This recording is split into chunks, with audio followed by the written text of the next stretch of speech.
Good morning everyone. हाँ जी, कोई doubt है किसी का? नहीं, प्रैक्टिस कर रहे हो घर पे? चलो जल्दी से चैट विंडो में लिख दो कौन कौन प्रैक्टिस कर रहा है, रेज योर हैंड्स। देखो, मैंने पहले जो हमने स्टाइल पढ़ा था वो स्टाइल था हमारा procedural way of programming. Programming जो हमने पहले पढ़ी थी अभी तक, उसमें हमने variables, data types, list, tuple, dictionary, integer, float, ये सारे डेटा टाइप्स हमने पढ़े थे उससे पहले। उसके बाद हमने इफ एल्स स्टेटमेंट पढ़ा, लूप पढ़ा, फंक्शंस पढ़े। तो जो functional way of programming, functions के थ्रू जो हम प्रोग्रामिंग करते थे उसको बोला जाता है प्रोसीजरल वे ऑफ प्रोग्रामिंग। अब हम ऑब्जेक्ट ओरिएंटेड प्रोग्रामिंग की बात कर रहे हैं, that is object oriented programming. ठीक है, कॉन्सेप्ट बड़ा सिंपल है, बस आप कंफ्यूज हो रहे हो। अगर आपके पास एक OBJ1 है जिसका एड्रेस 1000 है, ठीक है, अगर यहाँ से आप प्रेजेंटेशन लेयर से OBJ को BLL में ले जाओगे तो क्या होगा, सेल्फ इक्वल्स टू OBJ1 हो जाएगा। अब आप सेल्फ में चेंज करोगे तो OBJ1 में चेंज होगा, OBJ1 में चेंज करोगे सेल्फ में चेंज होगा। दोबारा फिर आपने फंक्शन का काम है, एक बार बनाओ, मल्टीपल टाइम्स यूज करो। आपने दूसरा ऑब्जेक्ट बनाया OBJ2, उसका एड्रेस 2000 है। अब आप दोबारा से रन करोगे, जब पहले वाले फंक्शन को कॉल किया था तो OBJ1 किस में चला गया था, सेल्फ में। जैसे उस फंक्शन से बाहर आए, वापस मेन प्रोग्राम के अंदर आए, तो आपका सेल्फ डिस्ट्रॉय हो गया कि सेल्फ आपका लोकल ऑब्जेक्ट था। लोकल ऑब्जेक्ट्स का स्कोप केवल फंक्शंस तक होता है, फंक्शंस के अंदर होता है, और उसका स्कोप, उसकी लाइफ क्या होती है, जब तक आप फंक्शन के अंदर हो। जैसे आप फंक्शन से बाहर आते हो, लोकल ऑब्जेक्ट्स आपके डिस्ट्रॉय हो जाते हैं। तो आपने OBJ1 बनाया, किसी फंक्शन को कॉल किया, तो OBJ1 का एड्रेस सेल्फ के पास चला गया। अब आप सेल्फ में चेंज करोगे तो OBJ1 में, और OBJ1 में चेंज होगा तो सेल्फ में चेंज होगा। But on the other hand, अगर आपने उसी प्रोग्राम में OBJ2 बनाया और दोबारा से सेम फंक्शन को कॉल कर लिया, तो OBJ1 नहीं, OBJ2 का एड्रेस सेल्फ के पास चला जाएगा। नया सेल्फ, नया लोकल ऑब्जेक्ट बनेगा जिसका एड्रेस वही होगा जो OBJ2 का एड्रेस है। अब सेल्फ में कोई चेंजेस होंगे तो OBJ2 में आपको रिफ्लेक्ट होंगे। ये सिंपल कॉन्सेप्ट है बस। ठीक है, अभी तक हम वेरिएबल्स को ID, name, age, mobile number, ABCD सारे डायरेक्टली ले रहे थे। अब हम ऑब्जेक्ट नेम के साथ ले रहे हैं, object name dot variable name, ठीक है, इक्वल्स टू वैल्यू, पहले variable name equals to value. तो इतना हमारा चेंज है बस, बाकी कोई चेंज नहीं है। और ये चीज ऐसा नहीं यहाँ पे हो रही है, लिस्ट में भी होती थी। लिस्ट में भी अगर आपके पास एक लिस्ट है L1 जिसका एड्रेस 1000 है, आपने फंक्शन कॉल किया और फंक्शन में L के अंदर L1 पास कर दिया, तो क्या होगा, जो L का एड्रेस है वो L1 का एड्रेस है। फंक्शन के अंदर L को चेंज करोगे तो मेन प्रोग्राम का L1 चेंज हो जाएगा। और सेम प्रोग्राम में, सेम फंक्शन के अंदर आपने एक L2 बनाया जिसका एड्रेस 2000 है। अब अगर आप L इक्वल्स टू L2 करोगे, अब L को चेंज करने पे L1 चेंज नहीं होगा, अब L को चेंज करने पे L2 चेंज होगा, क्योंकि आपने मैपिंग L की, L क्या था, लोकल ऑब्जेक्ट था जो फंक्शन के अंदर था। आपने फंक्शन को कॉल किया, ब्रैकेट में L2 पास कर दिया, वो L से मैप हो गया। अब L को चेंज करने पे L2 चेंज होगा। तो ये सिंपल आपके लिस्ट में भी था और वही काम ऑब्जेक्ट में भी हो रहा है, बस एक्सेस करने का सिंटैक्स अलग है। वहां पे एलिमेंट्स एक्सेस करने हैं तो स्क्वायर ब्रैकेट में इंडेक्स पास करके एलिमेंट्स को मॉडिफाई करना है, तो L square bracket 0 equals to 50 करोगे तो 0 लोकेशन पे 50 आ जाएगा, L में भी आ जाएगा और L2 में भी आ जाएगा। यहाँ पे अगर एलिमेंट्स को मॉडिफाई करना है तो सेल्फ डॉट A को मॉडिफाई करोगे तो OBJ2 डॉट A भी मॉडिफाई हो जाएगा। तो इतना सा कॉन्सेप्ट है बस, ठीक है, UPS का। ऑब्जेक्ट ओरिएंटेड प्रोग्रामिंग, हमारी सारी प्रोग्रामिंग किसके ओरिएंटेड हो रही है, ऑब्जेक्ट के ओरिएंटेड हो रही है। Are you getting this? ठीक है, डन है। चलिए, तो अब हम लोग नेक्स्ट टॉपिक, हमने कल CMS पढ़ लिया था, customer management system using hoops पढ़ लिया था। प्लीज प्रैक्टिस कर लेना, CMS यूजिंग हुप्स की प्रैक्टिस बहुत अच्छे से कर लेना। क्यों क्यों क्यों करनी है, क्योंकि प्रैक्टिस बहुत अच्छे से कर लेना। आगे जितने भी प्रोग्राम्स, जितने भी कॉन्सेप्ट्स मैं पढ़ाऊंगा उन सब में मैं CMS यूजिंग हुप्स वाला एग्जांपल ही वाले प्रोजेक्ट को ही एनहांस करूंगा। ठीक है, तो प्लीज प्रैक्टिस कर लेना अच्छे से, कम से कम 10 टाइम्स टाइप करके बिना देखे रन कर लेना। ठीक है, right, so nice of you. Online students कह रहे हैं यस ओके, ठीक है। क्लासरूम स्टूडेंट्स के भी सिर हिल जाने चाहिए, प्लीज आप लोग कर लेना प्रैक्टिस, ठीक है, डन है। चलिए आगे चलते हैं, तो नया टॉपिक स्टार्ट करते हैं। ऊप्स के अंदर अभी तक हमने ऊप्स के अंदर जो कॉन्सेप्ट पढ़े हैं, ऊप्स की अपनी कुछ प्रॉपर्टीज होती हैं, क्वालिटीज होती हैं। कौन कौन सी प्रॉपर्टीज होती हैं ऊप्स की? एनकैप्सुलेशन, और बताओ, एब्स्ट्रैक्शन, इनहेरिटेंस, वेरी गुड, और पॉलीमॉर्फिज्म, वेरी गुड, ठीक है। Encapsulation, abstraction, inheritance and polymorphism, ये चार हमारे पास ऊप्स की प्रॉपर्टीज हैं। सबसे पहले एनकैप्सुलेशन और एब्स्ट्रैक्शन हम ऑलरेडी पढ़ चुके हैं, ठीक है। थ्योरी पढ़ाना मुझे ज़्यादा पसंद नहीं है, तो पहले हम एनकैप्सुलेशन की बात कर लेते हैं। एनकैप्सुलेशन मैं कॉन्सेप्ट पढ़ाता हूँ, ठीक है। तो एनकैप्सुलेशन की डेफिनेशन बताओ।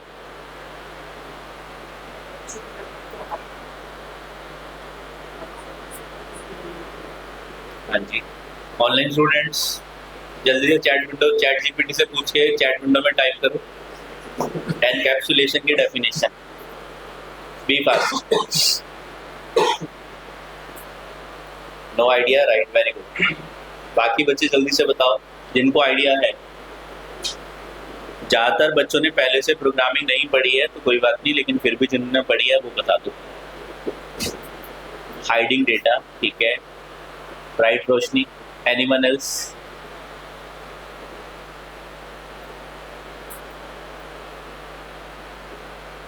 हाँ जी, anyone else?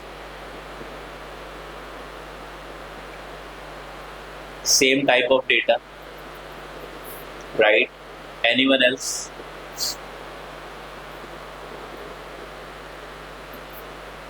To capsulate data, very good Shoaib, ठीक है। और एब्स्ट्रैक्शन की डेफिनेशन भी बता दो चलो, on classroom students, online students. Abstraction की जो भी पता है, डेटा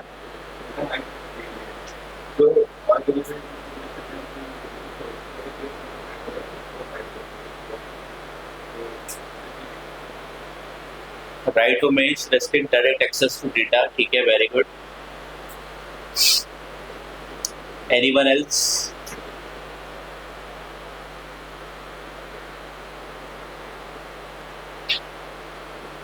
कोशिश करो। ऑनलाइन स्टूडेंट्स, उमेश ने आंसर दिया है, शोएब, अदिति, रोशनी, व्हाट अबाउट यू? हाँ जी, हाइड अनवांटेड डेटा, ठीक है, राइट। तो एनकैप्सुलेशन का मीनिंग क्या है? The term is taken from capsule, ठीक है। Like info, like medicine is stored in capsule, ठीक है। Are data variables and methods are bound with या are bound with object, ठीक है। तो ऑब्जेक्ट के साथ आपके डेटा को और मेथड्स को बाइंड करना, ठीक है। बाइंडिंग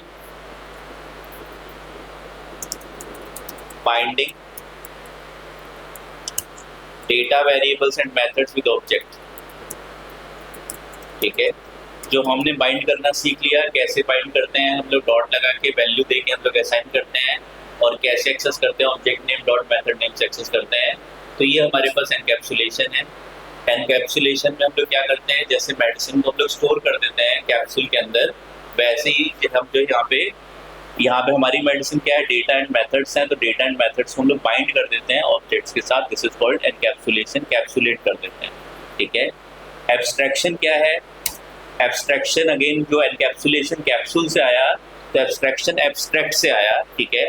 तो एब्स्ट्रैक्ट किया है किसी hiding unnecessary information from the user, ठीक है। उमेश की डेफिनेशन ले लेते हैं, hiding unnecessary information from the user. ठीक है, यूजर से अननेसेसरी इंफॉर्मेशन को हाइड करना, यानी कि हमारे पास क्या है, आपने अगर अपने प्रोग्राम में क्या लिखा, आपके पास अपने प्रोग्राम में s इक्वल्स टू एक स्ट्रिंग है जिसके अंदर सेटपा है, आप लिखा s डॉट अपर और प्रिंट s।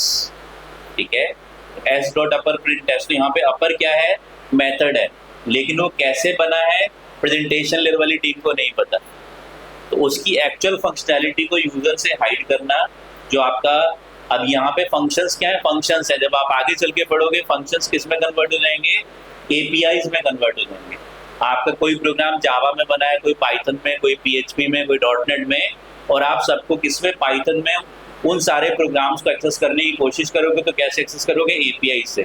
उन सारे प्रोग्राम्स की एपीआईज बनी होंगी, those are also kind of functions only, उनकी एपीआईज बनी होंगी और आप अपने प्रोग्राम में एक्सेस करोगे। ठीक है, तो क्या कर रहे हो आप एब्स्ट्रैक्ट कर रहे हो, आप केवल एब्स्ट्रैक्ट इंफॉर्मेशन दे रहे हो यूजर को, बाकी जो अननेसेसरी अनवांटेड इंफॉर्मेशन है उसको आप हाइड कर रहे हो।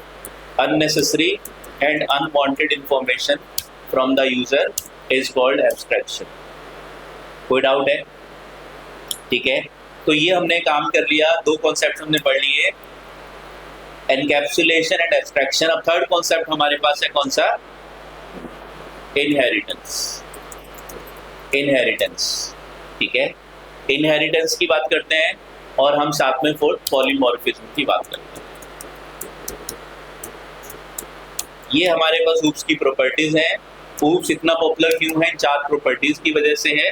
ठीक है, तो सबसे पहले इनहेरिटेंस। अभी तक हमारे पास क्या था, अभी तक हमारे पास जब हम डेटा को यूज कर रहे थे, हमें ऐड कस्टमर फंक्शन कॉल करना था, तो हम क्या कर रहे थे, इंडिपेंडेंटली वेरिएबल्स को लेके जा रहे थे। ऐड कस्टमर के ब्रैकेट में ID, name, age, mobile number, city, state.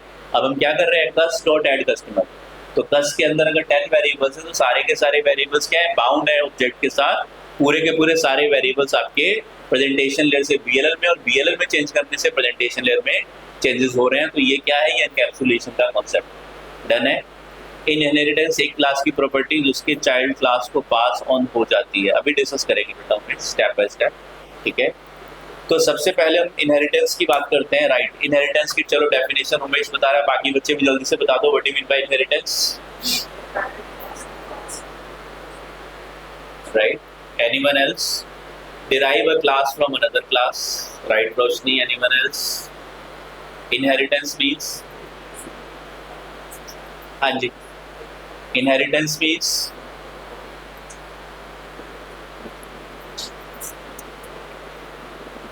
deriving, accessing the properties of one class from another class, that is of parent class, that is accessing the properties of parent class from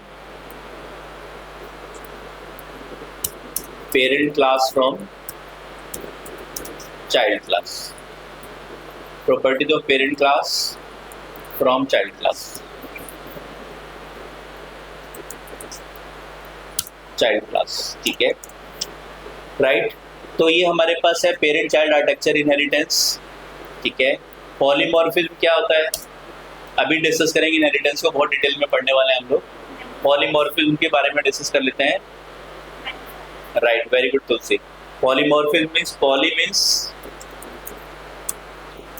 many, ठीक है, और more, poly means many, और morph means forms. ठीक है, तो polymorphism means many forms. ठीक है, polymorphism means many forms, that is, ठीक है। तो हम पहले इनहेरिटेंस की बात करेंगे, लेकिन इनहेरिटेंस के साथ पॉलीमॉर्फिज्म कॉन्सेप्ट की भी जरूरत पड़ेगी, इसलिए मैं दोनों कॉन्सेप्ट आपको पैरेलली पढ़ाता हुआ चलूंगा। तो इनहेरिटेंस में हम क्या करते हैं, हमारे पास क्या है, हमने एक फंक्शन बनाया जिसके अंदर 500 लाइंस थी और किसी क्लास के अंदर बना के रख दिया। ठीक है, आपके पास एक फंक्शन है किस नाम से, आपके पास एक लिस्ट है एल, जिसके अंदर क्या है A B comma C D, L dot upper print L, बताओ क्या होगा? हाँ जी, कौन कह रहा है कैपिटल में? वेरी गुड, कैपिटल वाला तो दिखाओ चेहरा, कौन कह रहा था? हाँ जी, ऑनलाइन स्टूडेंट्स एरर आएगा, ठीक है। क्यों? क्योंकि हमारे पास कौन सा एरर आएगा? एट्रीब्यूट एरर, वेरी गुड, ठीक है। हम रन करेंगे तो हमारे पास एरर आएगा attribute error, list object has no attribute upper. Upper किसका मेथड है? स्ट्रिंग क्लास का। तो ऑब्जेक्ट किसका होना चाहिए? स्ट्रिंग क्लास का होना चाहिए। आपके पास एस जो वेरिएबल है वो स्ट्रिंग क्लास का होना चाहिए। यहाँ पे आप अगर लिखते सेटपा डॉट अपर, डबल कोट्स में सेटपा होता तो अपर केस में कन्वर्ट हो जाता, लेकिन आपके पास यहाँ पे एरर आ जाएगा क्योंकि अपर नाम से लिस्ट क्लास के अंदर कोई मेथड नहीं है। तो आप क्या चाहते हो कि आपने एक मेथड बड़ा सा एक क्लास के अंदर बनाया और सेम मेथड की रिक्वायरमेंट आपको दूसरी क्लास में भी है, तो आपको क्या करना पड़ेगा? जिस क्लास में मेथड है उसको पेरेंट बनाना पड़ेगा, और जो दूसरी क्लास जो आपके पेरेंट की प्रॉपर्टीज को एक्सेस करना चाहती है उसको चाइल्ड बनाना पड़ेगा, ठीक है। So that is inheritance word भी कहाँ से आ रहा है? इनहेरिटिंग द प्रॉपर्टीज, ठीक है। जो आप पेरेंट चाइल्ड की प्रॉपर्टी दुनिया में सब क्या देखते हो आप लोग? दुनिया बड़ी मतलबी है, राइट। तो चाइल्ड पेरेंट की प्रॉपर्टी यूज कर सकता है, पर क्या पेरेंट चाइल्ड की प्रॉपर्टी यूज कर सकता है? रियल लाइफ में नहीं होता ऐसा। ऐसे ही ऊप्स में भी, इनहेरिटेंस में भी नहीं होता, ठीक है। तो आजकल बच्चे पेरेंट्स की प्रॉपर्टी यूज करते हैं, लेकिन पेरेंट्स को चाहिए होते हैं तो बच्चे मना कर देते हैं, नहीं मेरे पास पैसे नहीं, ठीक है। सो दैट इज की इनहेरिटेंस, दैट इज हमारे पास deriving the property the one class from other class. पर आप लोग ऐसे बच्चे मत बनना, ठीक है। चलो, तो हमारे पास इनहेरिटेंस कैसे हमें इम्प्लीमेंट करना है हम लोग डिस्कस करते हैं, फिर हम पैरेलली पॉलीमॉर्फिज्म पे भी आते हैं। कैसे इम्प्लीमेंट करना है? Class C1, class C1 def add self comma A comma B print A comma B. ये हमारे पास C1 एक क्लास है, ठीक है। C1 एक क्लास है। एक हमने क्लास बनाई C2 पास, ठीक है। हमने ऐड नाम से फंक्शन बनाया जो क्या रिटर्न कर रहा है? जो रिटर्न कर रहा है सेल्फ या self dot result equals to self dot A plus, चलो ज़्यादा मुश्किल हो जाएगा, पहले सिंपल एग्जांपल ले लेते हैं थोड़ा सा। Def method 1 self print self comma A comma B comma A comma B, ठीक है। क्लास C2, तो दो क्लासेस हैं हमारे पास। मैं क्या चाहता हूँ? C2 को C1 का चाइल्ड बनाना चाहता हूँ। तो अगर आपको पाइथन में किसी क्लास को दूसरी क्लास का चाइल्ड बनाना है तो आपको सबसे पहला स्टेप 1 क्या करना है? C2 के ब्रैकेट में C1 लिख देना, ठीक है। क्या पर्पज है? आप क्या चाहते हो कि अगर C2 का ऑब्जेक्ट बनाओ तो C1 की प्रॉपर्टीज हम एक्सेस कर पाए। प्रॉपर्टीज का मतलब, properties means right variables and methods. Properties means variables and methods या फंक्शंस, वेरिएबल्स एंड फंक्शंस, ठीक है। तो हमारे पास क्या है? हमारे पास C2 एक क्लास है, इसका ऑब्जेक्ट हमने बनाया और हम क्या चाहते हैं कि C1 का मेथड कॉल हो जाए। अगर आपने चाइल्ड नहीं बनाया, आपने क्या किया? क्लास C2 लिख दिया और अपने प्रोग्राम में obj इक्वल्स टू C2 क्या बन गया? ऑब्जेक्ट ऑफ C2 क्लास बन गया। हाँ जी, ग्लोबल नहीं, मतलब हम उसके स्कोप को बढ़ा रहे हैं। ग्लोबल का मतलब है कहीं पे भी यूज हो जाए, लेकिन केवल चाइल्ड में ही यूज हो, ठीक है। तो ये हमारे पास है काइंड ऑफ ग्लोबल आप कह सकते हो, ठीक है। तो obj इक्वल टू C2 हमने ऑब्जेक्ट बनाया C2 का, obj डॉट मेथड 1 क्या होगा? obj डॉट मेथड 1 क्या होगा? ऑनलाइन स्टूडेंट जल्दी से बता दो। मेथड 1 क्या है? इंस्टांस मेथड है। कैसे कॉल होगा? ऑब्जेक्ट नेम से कॉल होगा। तो object name dot method name, ठीक है। और यहाँ मैं सेल्फ को मान लेता हूँ प्रिंट नहीं कर रहा, खाली ए और बी को प्रिंट कर रहा हूँ, ठीक है। तो ओबीजे डॉट मेथड 1 ब्रैकेट में मैंने 5,7 पास भी कर दी। तो क्या होगा? ओबीजे किस में जाएगा? सेल्फ में, ए में 5, बी में 7। क्या होगा प्रोग्राम में?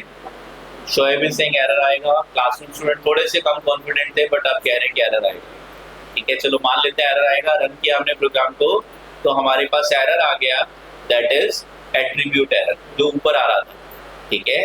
अपर किसका मेथड था? स्ट्रिंग क्लास का। हम लिस्ट के ऑब्जेक्ट थे उसको यूज कर रहे थे, लिस्ट क्लास के ऑब्जेक्ट से। वैसे ही आपके पास मेथड 1 किसका मेथड है? C1 क्लास का। लेकिन आपने किसके ऑब्जेक्ट का यूज कर लिया? C2 के ऑब्जेक्ट के साथ। तो आपके प्रोग्राम में एरर आ गया कि attribute error, C2 object has no attribute method 1। तो C2 के पास मेथड 1 नाम से ना ही कोई वेरिएबल है, ना ही कोई फंक्शन है। Are you getting this? तो हमने क्या पढ़ लिया? हमने पढ़ लिया कि जिस क्लास का ऑब्जेक्ट है, ठीक है, एक क्लास का ऑब्जेक्ट अपनी क्लास की प्रॉपर्टीज को ही यूज कर सकता है, दूसरी क्लास की प्रॉपर्टीज को यूज नहीं कर सकता। फिर भी हम यूज करना चाहते हैं तो फिर हमें पेरेंट चाइल्ड कॉन्सेप्ट पे जाना पड़ेगा, दैट इज इनहेरिटेंस पे जाना पड़ेगा। डन है, ठीक है। चलिए, तो हमने क्या किया? इस प्रोग्राम को थोड़ा सा मॉडिफाई किया। यहाँ पे हमारे पास इस प्रोग्राम में एरर आ गया। तो हमें अगर पेरेंट चाइल्ड कॉन्सेप्ट इंप्लीमेंट करना है तो सिंपल है। पाइथन में देखो, जितना ओप्स अभी तक आपने पढ़ लिया वही मेजर डिफिकल्ट कॉन्सेप्ट थे, अभी तो सब सिंपल कॉन्सेप्ट है। अगर आपको वो समझ में आ गया तो ये कॉन्सेप्ट समझ में आना में बिल्कुल हलवे की तरह है, ठीक है। आराम से आप खाओगे उसको, राइट। तो हमारे पास क्या है? हमने क्या किया, क्या करना है? अगर मैं चाहता हूँ C2 C1 की प्रॉपर्टीज को, प्रॉपर्टीज मतलब वेरिएबल्स एंड मेथड्स को यूज कर पाए, तो स्टेप 1 हमें क्या करना है? चाइल्ड बनाना है C2 को C1 का, C1 को पेरेंट बनाना है, तो C2 के ब्रैकेट में C1 लिखना है। तो इससे क्या होगा कि C2 चाइल्ड बन जाएगा और C1 पेरेंट बन जाएगा, ठीक है। तो अगर मैं रन करता हूँ तो मेरे पास आउटपुट में इस बार क्या आ जाएगा? आउटपुट में 5 और 7 आ जाएगा। मेरे पास ऑब्जेक्ट किसका है? C2 का ऑब्जेक्ट है।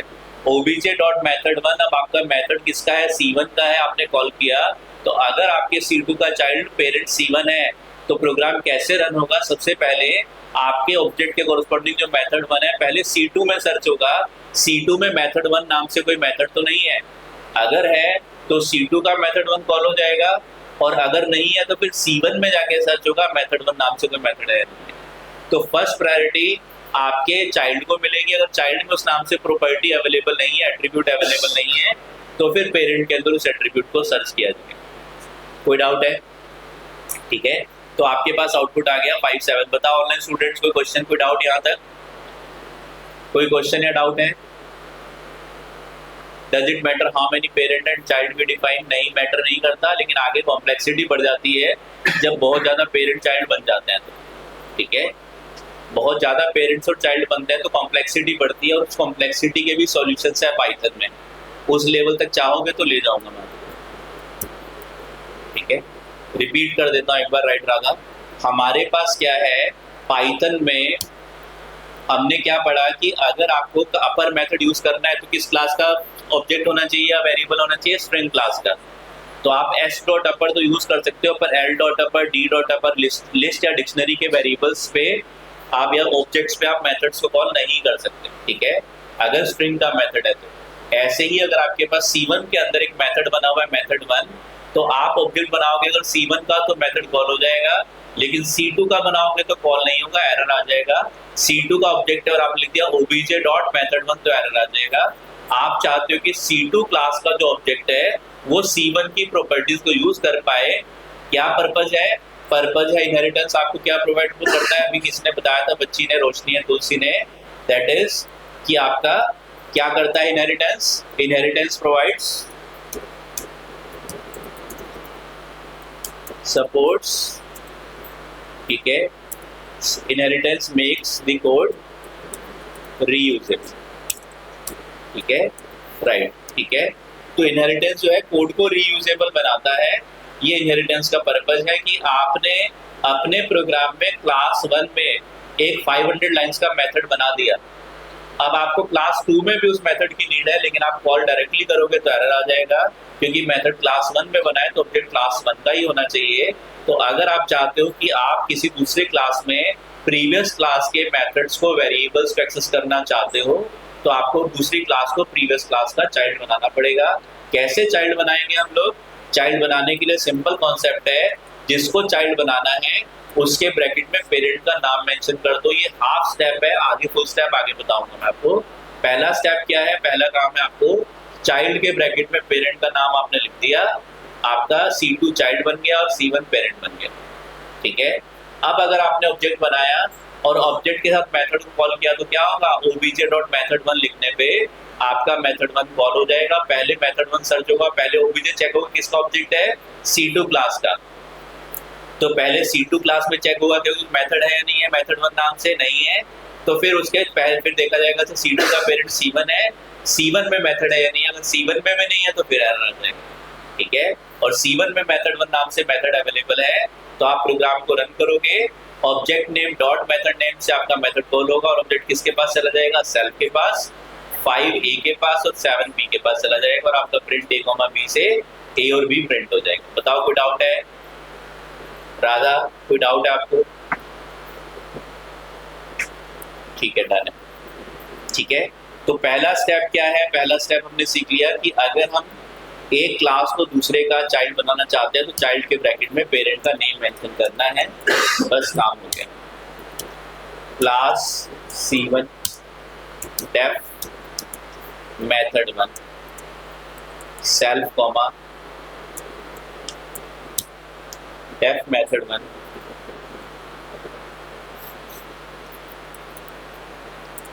Def double underscore init double underscore self dot a comma self dot a equals to 1 self dot b equals to 2 def method underscore C1 class का मेथड आपने कॉल किया, चलो मेथड बनी ले लो, ब्रैकेट में self print self dot a comma self dot b comma I am in class C, ठीक है। तो आपके पास क्या है? क्लास है C1, उसके अंदर दो मेथड्स हैं। पहला मेथड क्या है? पहला मेथड क्या है?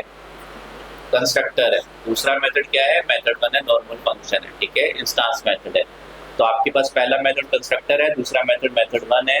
आपने क्या किया? ऑब्जेक्ट बनाया, आपने क्लास C2 बनाई, ठीक है। आप चाहते हो कि C2 के अंदर C1 की प्रॉपर्टीज यूज हो जाए, तो क्या करना पड़ेगा? C2 के ब्रैकेट में C1 लिखना पड़ेगा।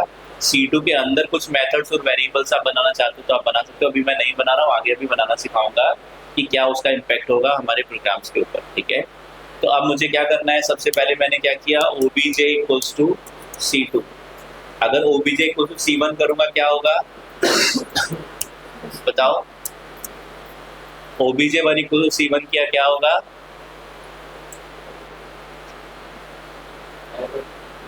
अरे यार एरर कहाँ से आ गया? ठीक ठीक लगा लो। obj1 इक्वल टू C1 किया तो क्या बन गया? ऑब्जेक्ट बन गया किस क्लास का? C1 क्लास का। क्या हुआ? अगर आपको बोला जा रहा है obj इक्वल टू C1 लिखने पे क्या होगा? आपके पास दो वेरिएबल्स बनेंगे, ठीक है। आपको क्या बनाना है? जैसे ही आप ऑब्जेक्ट बनाओगे क्या होगा? कंस्ट्रक्टर ऑटोमेटिकली कॉल होगा, ऑटोमेटिकली कॉल होगा। बैकग्राउंड में क्या ऑपरेशन परफॉर्म होगी? obj1 dot double underscore init double underscore. कोई डाउट है? ठीक है। कितने वेरिएबल्स बन जाएंगे? दो वेरिएबल्स। कौन कौन से?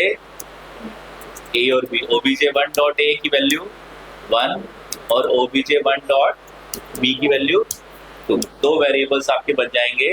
तो जब भी आप ऑब्जेक्ट बनाओगे बैकग्राउंड में क्या ऑपरेशन परफॉर्म होगी? कंस्ट्रक्टर कॉल होगा। obj1 का एड्रेस क्या है? 1000। सेल्फ का एड्रेस क्या हो जाएगा? 1000 एड्रेस के दो वेरिएबल्स बन जाएंगे a और b, और आपके पास वो वेरिएबल सेल्फ पे बन रहे हैं यानी कि 1000 एड्रेस पे, तो obj1 पे भी बन जाएंगे। एक ही एड्रेस के दो नाम है, 1000 एड्रेस के obj1 और सेल्फ। सेल्फ में दो वेरिएबल बने तो obj1 में भी दो वेरिएबल बनेंगे, ठीक है। कोई डाउट है यहाँ तक? अब आपने क्या किया अपने प्रोग्राम में? obj1 डॉट मेथड 1 को कॉल किया, क्या होगा? obj1 डॉट मेथड 1 को कॉल किया, क्या होगा? obj1 का एड्रेस 1000 है। किसके पास obj1 किसका ऑब्जेक्ट है? C1 क्लास का। तो C1 क्लास में चेक होगा क्या कोई मेथड 1 है? हाँ है, कॉल हो जाएगा। सेल्फ में क्या आ जाएगा? 1000। तो 1000 डॉट ए और 1000 डॉट बी प्रिंट हो जाएगा और आई मीन क्लास C1 लिखा हुआ आ जाएगा। आपने रन किया प्रोग्राम को, आपके पास ये आउटपुट आ गया। ठीक है, ये प्रोग्राम हम ऑलरेडी, इतना प्रोग्राम तो हम कई बार बना चुके हैं। अब हम बात कर रहे हैं किसकी? अब हम C2 की बात कर रहे हैं, दैट इज चाइल्ड की बात कर रहे हैं। हमने ऑब्जेक्ट किसका बनाया? चाइल्ड क्लास का बनाया। ठीक है, obj2 किसका ऑब्जेक्ट बना? चाइल्ड क्लास का। तो अभी बताओ, क्या अभी भी दो वेरिएबल्स obj2 के साथ बनेंगे? बताओ, क्या दो वेरिएबल्स अभी भी obj2 के साथ बनेंगे? कैसे बनेंगे बताओ?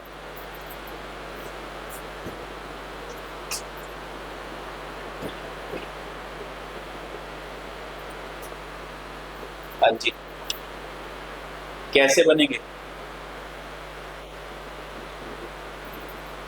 हाँ जी, अभी भी दो वेरिएबल्स बनेंगे। हाँ जी, बनेंगे। डन है। कैसे बनेंगे?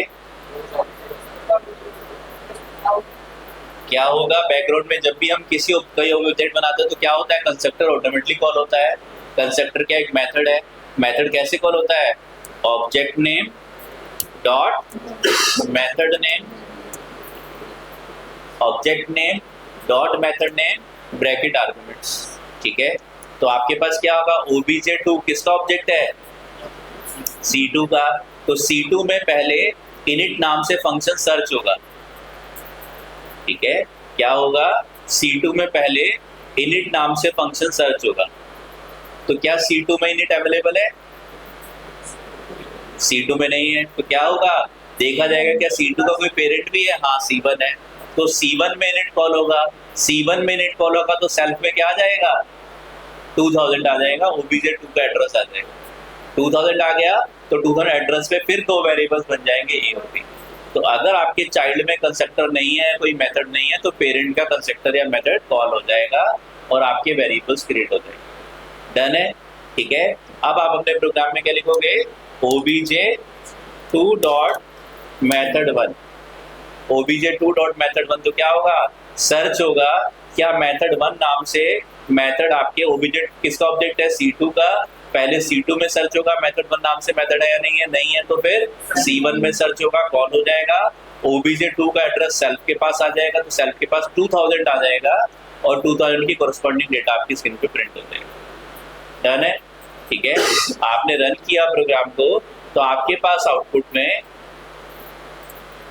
ठीक है, दोनों केस में आपने obj1 और C1 क्लास का ऑब्जेक्ट बनाया, C2 का बनाया। दोनों केस में आपका init भी सेम कॉल हो रहा है और मेथड 1 भी सेम कॉल हो रहा है। डन है। ठीक है, कोई डाउट है किसी को? Online students, offline students? हाँ जी, कोई डाउट है किसी को? राइट, राधा को डाउट नहीं है। Very good. ठीक है, तो अब हमने क्या किया नेक्स्ट? मैंने क्या बताया कि अभी कंप्लीट इनहेरिटेंस हुआ नहीं है। इनहेरिटेंस का मतलब एक्सेसिंग और deriving the properties of parent class from the child class object. ठीक है, चाइल्ड क्लास के ऑब्जेक्ट से पेरेंट क्लास की प्रॉपर्टीज को यूज करना हमारा इनहेरिटेंस है। तो मैंने बनाया क्लास C1 और इसके अंदर बना दिया constructor def init self dot a equals to 1, self dot b equals to 2। ठीक है, अब मैंने बनाया class C2 def constructor self dot c equals to 3, self dot b equals to 4। ठीक है,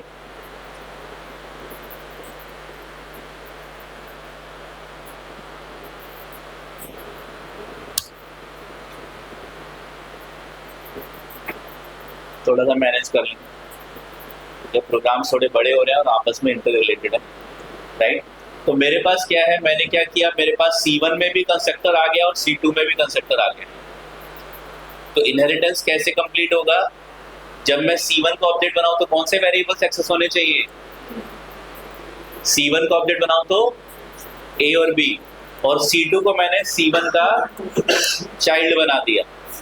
C2 को मैंने C1 का चाइल्ड बना दिया, ब्रैकेट में C1 लिख दिया। अब मैं C2 का ऑब्जेक्ट बनाऊंगा तो कौन से वेरिएबल एक्सेस होने चाहिए? ऑनलाइन स्टूडेंट्स, जब मैं C2 का ऑब्जेक्ट बनाऊंगा तो कौन से वेरिएबल्स एक्सेस होने चाहिए इनहेरिटेंस को अचीव करने के लिए? हाँ जी, कौन से एक्सेस होने चाहिए? बोथ। वेरी गुड रोशनी। क्या करना चाहिए? C2 चाइल्ड है, अपनी प्रॉपर्टी यूज कर ही सकता है, पेरेंट की भी यूज कर सकता है।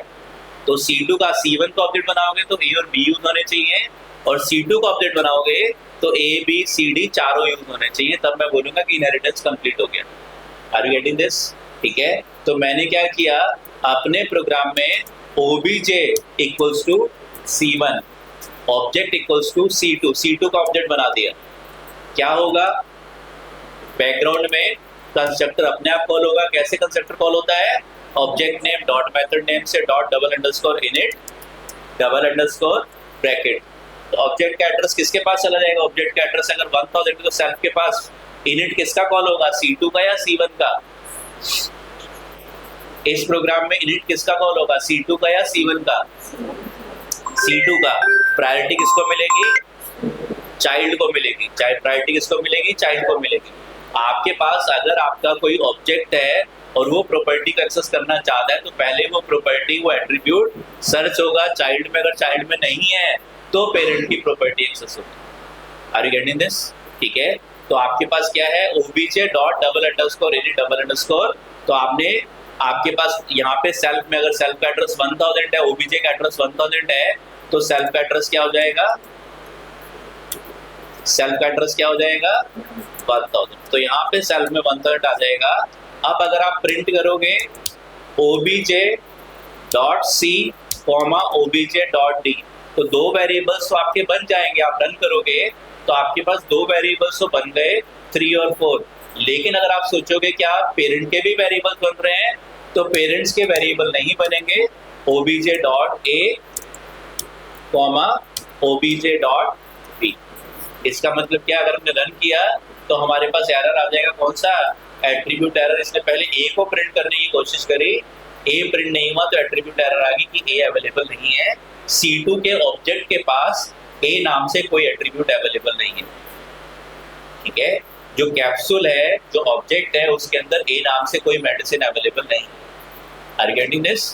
ठीक है, तो हमारे पास एरर आ गया। यहाँ पे हमारे पास एरर आ जाएगा। एट्रीब्यूट एरर क्यों आ रहा है? एट्रीब्यूट एरर कि हमारे पास जो कंसेप्टर है वो चाइल्ड का कॉल हो रहा है पर पेरेंट का कंसेप्टर कॉल नहीं हो रहा। तो ये आपका जो इनहेरिटेंस है जो हमने किया है अभी, ये कंप्लीट इनहेरिटेंस नहीं है। कंप्लीट इनहेरिटेंस अगर हमें करना है तो एक स्टेप हमें और लिखना पड़ेगा। तो इनहेरिटेंस करने का पहला स्टेप क्या है? पहला स्टेप है चाइल्ड के ब्रैकेट में पेरेंट क्लास का नाम मेंशन करना। सेकंड, आपको क्या करना पड़ेगा? चाइल्ड क्लास के अंदर पेरेंट के कंस्ट्रक्टर को कॉल करना पड़ेगा। अगर चाइल्ड में भी कंस्ट्रक्टर और पेरेंट में भी कंस्ट्रक्टर है तो चाइल्ड के कंस्ट्रक्टर के अंदर पेरेंट के कंस्ट्रक्टर को कॉल करना पड़ेगा। ठीक है, आर यू गेटिंग दिस? क्या चाहते हो आप? आप चाहते हो कि ऑब्जेक्ट अगर C2 का बने तो आपके पास ऑब्जेक्ट अगर C2 का है तो C2 के भी वेरिएबल्स यूज हो पाए और C1 के भी वेरिएबल्स यूज हो पाए। अब वेरिएबल्स बनते कैसे हैं? वैल्यू असाइन करके। ऑब्जेक्ट के साथ कैसे बनते हैं? Object name dot variable name equals to value. तो आपके अगर फंक्शन की बॉडी एग्जीक्यूट नहीं होगी तो A और B वेरिएबल्स बनेंगे ही नहीं। तो बॉडी किसकी एग्जीक्यूट हो रही है? C2 के कंस्ट्रक्टर की तो एग्जीक्यूट हो रही है, C1 की एग्जीक्यूट नहीं हो रही। तो आपको क्या करना पड़ेगा? आपको इंटेंशनली अपने चाइल्ड के कंस्ट्रक्टर में पेरेंट के कंस्ट्रक्टर को कॉल करना पड़ेगा। अब चाइल्ड के कंस्ट्रक्टर में पेरेंट को कंस्ट्रक्टर को कॉल करने के लिए आपके पास कुछ मेथड्स अवेलेबल हैं। पहला मेथड क्या है? Super bracket. सुपर किसको बोलते हैं? पेरेंट क्लास को बोलते हैं। तो पाइथन में और मल्टीपल प्रोग्रामिंग लैंग्वेज में सुपर का कॉन्सेप्ट अवेलेबल है। सुपर पेरेंट को बोलते हैं। तो आपने सुपर किसको बोलेंगे? पेरेंट। पेरेंट का नाम क्या है? C1। तो यहाँ पे क्या आ गया? सुपर रिप्लेस हो जाएगा C1 से, और उसके साथ क्या लग गया? ब्रैकेट। क्या बन गया? C1 bracket. क्या बन गया? C1 और ब्रैकेट लगने से क्या बन गया? ऑब्जेक्ट बन गया। क्लास नेम के साथ ब्रैकेट लगाते हो तो क्या बनता है? ऑब्जेक्ट बनता है। तो यहाँ पे सुपर किसको रिप्रेजेंट कर रहा है? C1 को। क्योंकि आपने C2 के ब्रैकेट में C1 लिखा है, और ब्रैकेट लगाने से क्या बन गया, ऑब्जेक्ट बन गया। अब पेरेंट के कंस्ट्रक्टर को कॉल करना है, क्या लिखना पड़ेगा, dot double underscore init double underscore. क्या सिंटैक्स होता है, किसी मेथड को कॉल करने का सिंटैक्स क्या है, object name dot method name. Are you getting this? लेकिन यहाँ सुपर क्या करेगा, आपके इस क्लास का जो सेल्फ है उसके ऑब्जेक्ट को डायरेक्टली इस वाले सेल्फ में पास कर देगा। सुपर से ये फायदा आपको मिलेगा। अगर आप यहाँ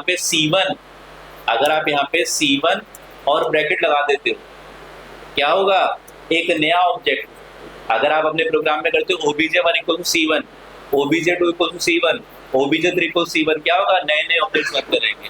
तो यहाँ पे क्या होगा, नया ऑब्जेक्ट बन जाएगा अगर आपने C1 डॉट कंस्ट्रक्टर को कॉल किया तो। ठीक है, तो हम C1 डॉट कंस्ट्रक्टर को कॉल किए हुए नाम क्या लिखेंगे, super dot double underscore link double underscore. तो किसी मेथड को कॉल करने का सिंटैक्स क्या है, object name dot method name. तो आपको पहले ऑब्जेक्ट की नीड होगी, ऑब्जेक्ट कैसे बनाओगे, ऑब्जेक्ट आप किसको चाहते हो, सेल्फ को चाहते हो, तो यहाँ पे आपको लिखना पड़ेगा super dot double underscore link double underscore. एक और सिंटैक्स शायद यहाँ पे काम कर सकता है पर करेगा नहीं। क्या, आपको क्या करना है, पेरेंट के इनिट को कॉल करना है। आप क्या करोगे, यहाँ पे आपने क्या लिख दिया, self dot double underscore init double underscore. Self किसको रेफर कर रहा है, सेल्फ को प्रिंट करोगे, सेल्फ में क्या है, 1000 है। किसको रेफर कर रहा है, ओबीजे को रेफर कर रहा है। सेल्फ किसको रेफर कर रहा है, ओबीजे को, 1000 को रेफर कर रहा है। आपने क्या लिखा, object name dot method name. क्या पेरेंट का इनिट कॉल हो जाएगा, क्यों नहीं होगा,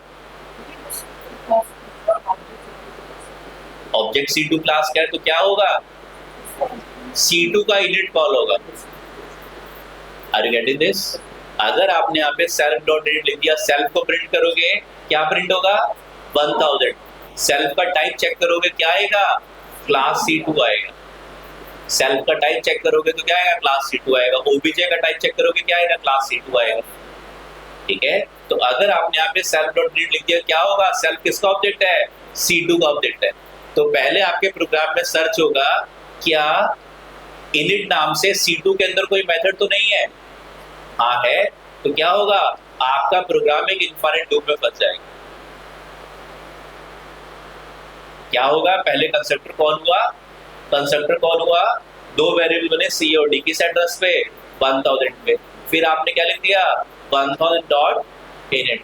क्या होगा, 1000 डॉट इनिट से ये फंक्शन दोबारा फिर कॉल हो जाएगा, इसको रिकर्सन बोलते हैं हम लोग। ये फंक्शन दोबारा फिर कॉल हो जाएगा, दोबारा फिर कॉल होगा तो फिर C और D दो वेरिएबल्स बनेंगे, और फिर 1000 डॉट इनिट से ये फंक्शन दोबारा फिर कॉल हो जाएगा। Are you getting this? ठीक है, तो ये आपके पास रॉन्ग सिंटैक्स है, रॉन्ग सिंटैक्स।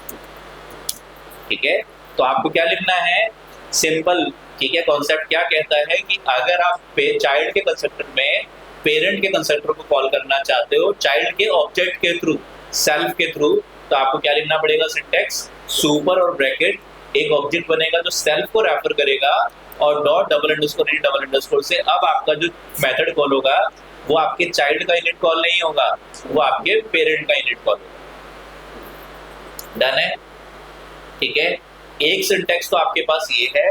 दूसरा सिंटैक्स क्या है, दूसरा सिंटैक्स एक और है आपके पास, राइट सिंटैक्स एक और भी है, दैट इज, आप अगर इंस्टेंस मेथड को कॉल करना चाहते हो, क्या सिंटैक्स था, object name dot method name, object name dot method name.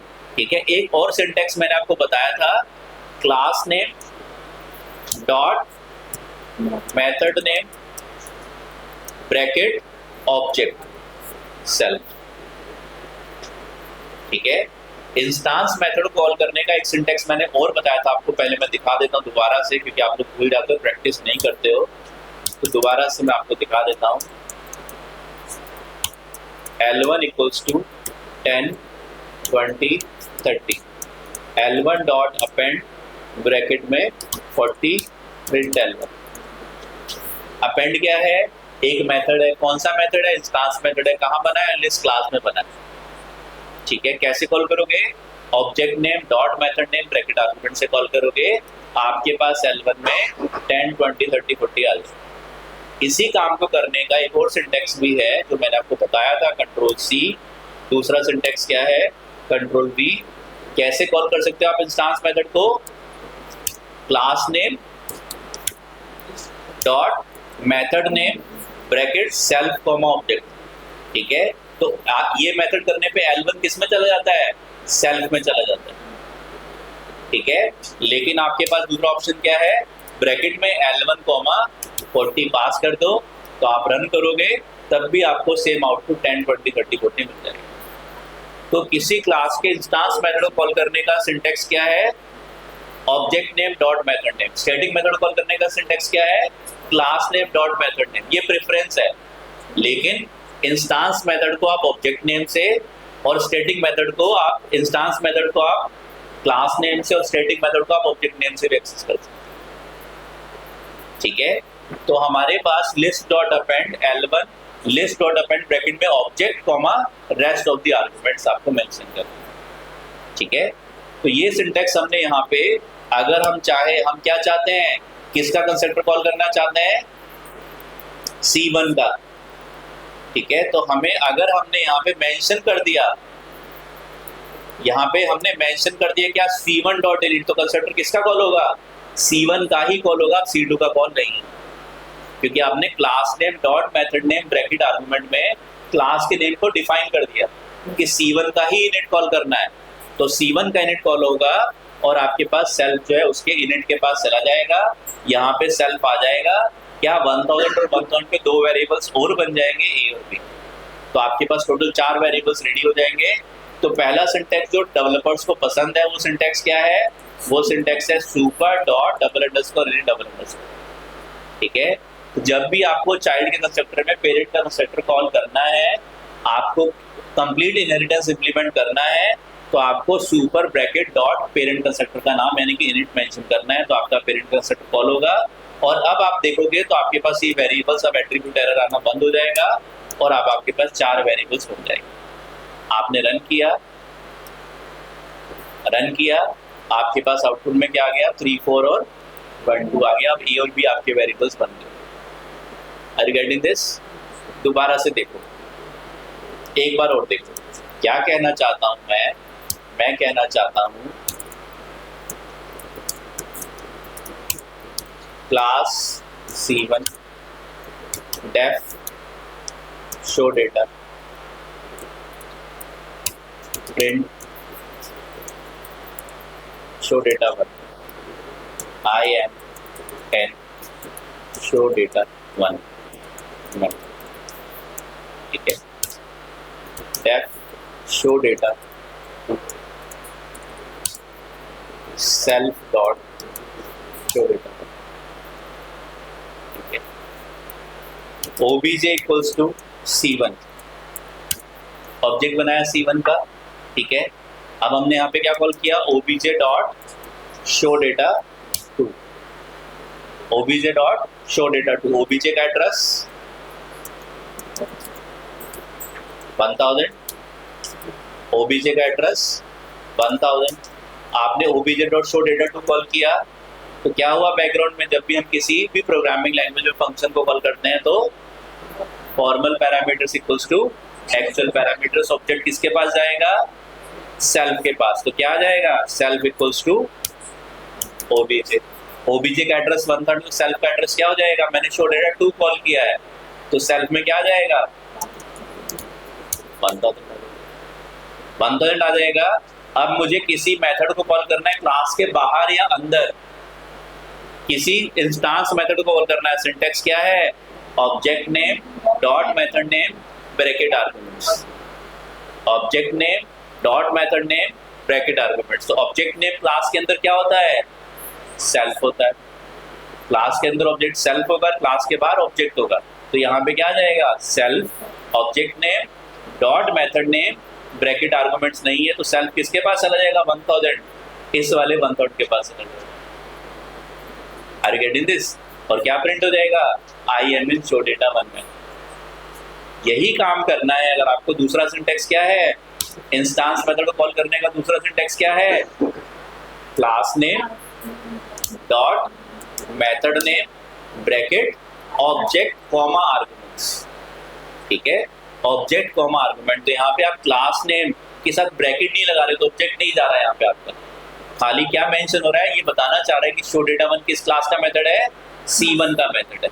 तो show data one bracket self, self में क्या है 1000, यहाँ पे 1000 चला जाएगा, I am in show data one method. तो मैंने 2 बार शो डेटा को कॉल किया तो क्या होगा, 2 बार ये आई am in show data one method print हो जाएगा। तो एक बार रन करके देख लेते हैं। हमने रन किया तो हमारे पास यहाँ पे I am in show data one method, I am in show data one method आ गया। कोई डाउट है? तो आप किसी मेथड को इंस्टेंस मेथड को क्लास के बाहर कॉल करना चाहो, बाहर भी कर सकते हो, l1.append, l1.extend, s.upper, object name dot method name से, और क्लास के अंदर भी एक्सेस कर सकते हो। क्लास के अंदर ऑब्जेक्ट का नाम सेल्फ है तो self dot method name bracket are you getting this? कोई डाउट है? ठीक है, तो यही काम हम किस में कर रहे हैं, यही काम हम कर रहे हैं अपने इनहेरिटेंस के अंदर, यही काम हम अपने इनहेरिटेंस के अंदर कर रहे हैं। एक बार और मैं इस प्रोग्राम को कॉपी कर लेता हूं, कंट्रोल X, कंट्रोल V,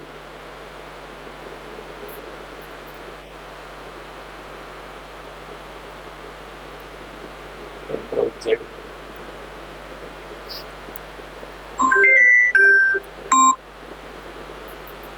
कहाँ गया प्रोग्राम,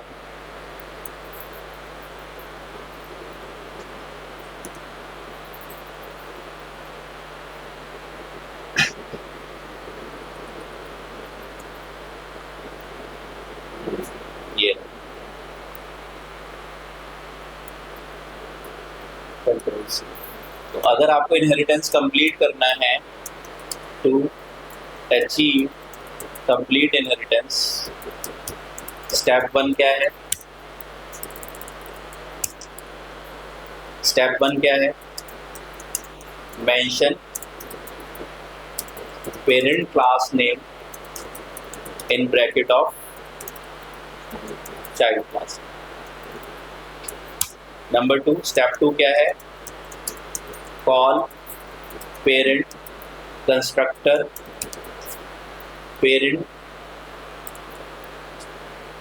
ठीक है, class name call parent constructor inside child constructor. Syntax क्या है, that is super bracket dot double underscore init double underscore bracket. अगर आर्गुमेंट्स हैं, अगर आपका पैरामीटराइज्ड कंस्ट्रक्टर है तो आप आर्गुमेंट्स को पास करें, ठीक है। तो सुपर डॉट इनिट से आपका पेरेंट का कंस्ट्रक्टर कॉल हो जाएगा और आपके पेरेंट के भी वेरिएबल्स आपके क्रिएट हो जाएंगे चाइल्ड ऑब्जेक्ट के साथ। आपने प्रोग्राम बनाया, आपने क्या किया, सबसे पहले अपने प्रोग्राम में ऑब्जेक्ट बनाया C2 क्लास का, आपने अपने प्रोग्राम में ऑब्जेक्ट बनाया C2 क्लास का, तो ओबीजे का एड्रेस 1000 हो गया। अब आपने अपने प्रोग्राम में क्या किया, ऑब्जेक्ट बनाया C2 क्लास का, तो क्या होगा, जब ऑब्जेक्ट बनाते हैं कंस्ट्रक्टर अपने आप कॉल होता है, पर किसका कंस्ट्रक्टर कॉल होगा, C2 में भी कंस्ट्रक्टर है, C1 में भी, तो प्रायोरिटी C2 के कंस्ट्रक्टर को मिलेगी। C2 का कंस्ट्रक्टर कॉल होगा तो सेल्फ में ओबीजे का एड्रेस 1000 आ जाएगा और यहाँ पे 2 वेरिएबल सेल्फ यानी कि 1000 एड्रेस में 2 वेरिएबल COD बन जाएंगे, 3 और 4 बन जाएंगे, 3 और 4 वैल्यूज आ जाएंगे वेरिएबल्स के पास। दोबारा से फिर इसी कंस्ट्रक्टर में आप पेरेंट के कंस्ट्रक्टर को कॉल करोगे तो सुपर डॉट इनिट से क्या होगा, ये सेल्फ का एड्रेस 1000 है, ये पेरेंट के सेल्फ के पास चला जाएगा और यहाँ पे 1000 एड्रेस में 2 वेरिएबल्स और बन जाएंगे A और B। अब आप चाइल्ड का ऑब्जेक्ट बनाओगे तो 4 वेरिएबल्स बनेंगे और पेरेंट का ऑब्जेक्ट बनाओगे तो 2 वेरिएबल्स बनेंगे A और B। डन है? कोई डाउट है? ऑनलाइन स्टूडेंट्स जल्दी से चैट विंडो में लिख दो, फिर नेक्स्ट कॉन्सेप्ट पे चलते हैं हम। हाँ जी, डाउट नहीं है? ठीक है, ग्रेट। तो ये हमारे पास जो हमने स्टडी किया, ठीक है, till now we have studied single level inheritance, ठीक है। अब हम बात करते हैं टाइप ऑफ इनहेरिटेंस।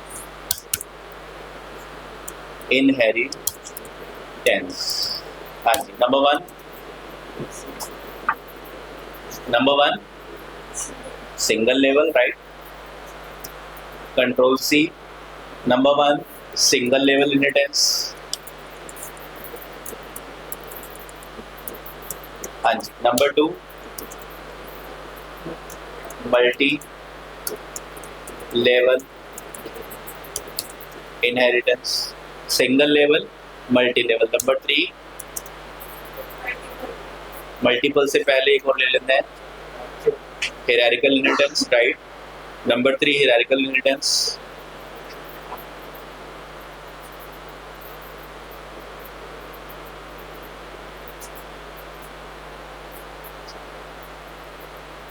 ठीक है। नंबर 3 स्पेलिंग बताओ, HIERARCHICA। ठीक है, hierarchical inheritance. Number 4 single level, multi level, hierarchical, and number 4 multiple inheritance, and number 5 hybrid inheritance. Hybrid inheritance, जहां पे एक साथ इनहेरिटेंस आपके मिक्स हो जाते हैं। स्टार्ट करें। Are you there? Online students are you there? चलो, तो अपनी पेंटिंग्स ढूंढ लेते हैं एक बार।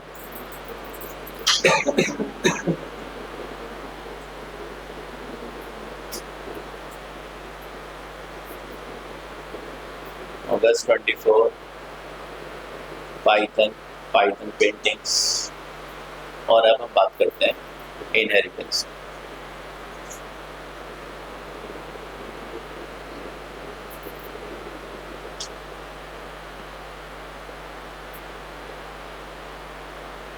ठीक है, स्क्रीन विजिबल है? तो सबसे पहले सिंगल लेवल इनहेरिटेंस की बात करते हैं। ठीक है, सिंगल लेवल इनहेरिटेंस की एक चाइल्ड C2 और एक पेरेंट C1 है। ठीक है, तो ये सिंगल लेवल इनहेरिटेंस है, एक ही चाइल्ड है और एक ही पेरेंट है और एक ही चाइल्ड है, तो सिंगल लेवल इनहेरिटेंस है। मल्टी लेवल C1 पेरेंट है, उसका चाइल्ड C2 है, C2 पेरेंट है, उसका चाइल्ड C3 है। तो C3 का पेरेंट कौन है? C2 का पेरेंट कौन है? C1 है। ठीक है, तो C3 किसकी प्रॉपर्टी यूज कर सकता है?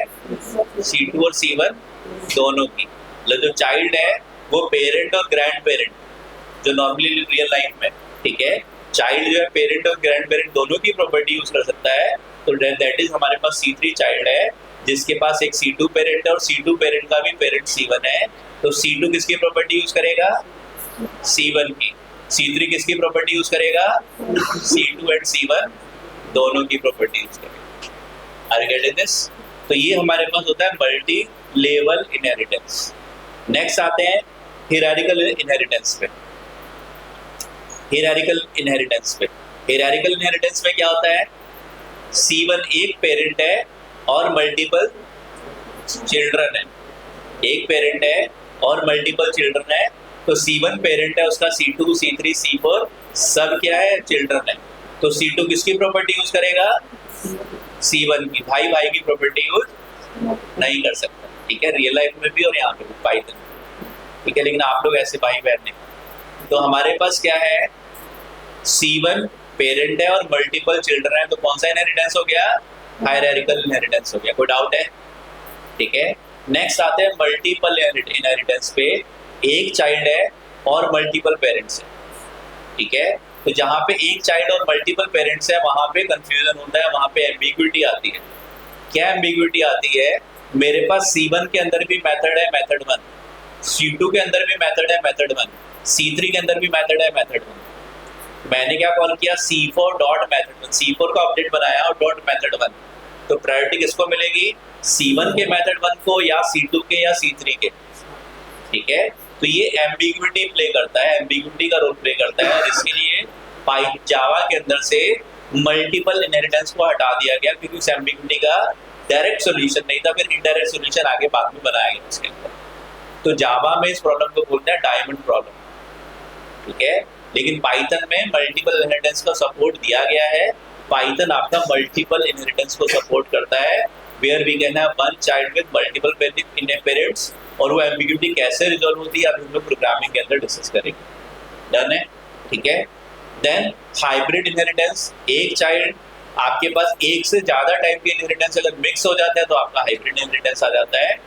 कौन से एक से ज्यादा, इधर हियरार्किकल, मल्टीपल और मल्टी लेवल, तीनों में से अगर दो आ जाएंगे आपके मिनिमम तो आपका हाइब्रिड इनहेरिटेंस हो जाएगा। मींस C1 अगर आपका पेरेंट है और C2 और C3 दो चिल्ड्रन है, और C2 और C3 दो पेरेंट्स है, और C4 वन चाइल्ड आपके पास है, ठीक है। ऐसे ही कौन सा इनहेरिटेंस, C1 C2 C3 के बीच में कौन सा इनहेरिटेंस हो गया, हियरार्किकल इनहेरिटेंस हो गया। लेकिन C2 C3 और C4 के बीच में मल्टीपल इनहेरिटेंस आपका डन है। ऐसे यहाँ पे C1 का चाइल्ड C2, C2 का चाइल्ड C4, और C4 के दो पेरेंट C2 और C3। Are you getting this? तो ये दोनों एग्जांपल्स आपके हाइब्रिड इनहेरिटेंस के। कोई डाउट है? कॉन्सेप्ट समझ में आ गया? ठीक है, चलिए अब हम स्टार्ट करते हैं प्रोग्राम्स बनाना। मल्टी लेवल इनहेरिटेंस की बात करते हैं। सिंगल लेवल के बाद मल्टी लेवल क्या करना है,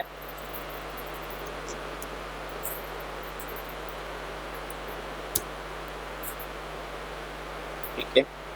सबसे पहले हम बात करते हैं मल्टी लेवल की।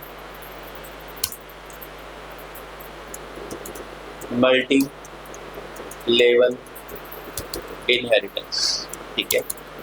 क्लास C1, एक क्लास है C1, इसके अंदर एक मेथड है, एक कंस्ट्रक्टर है, self dot A equals to 1, self dot B equals to 2।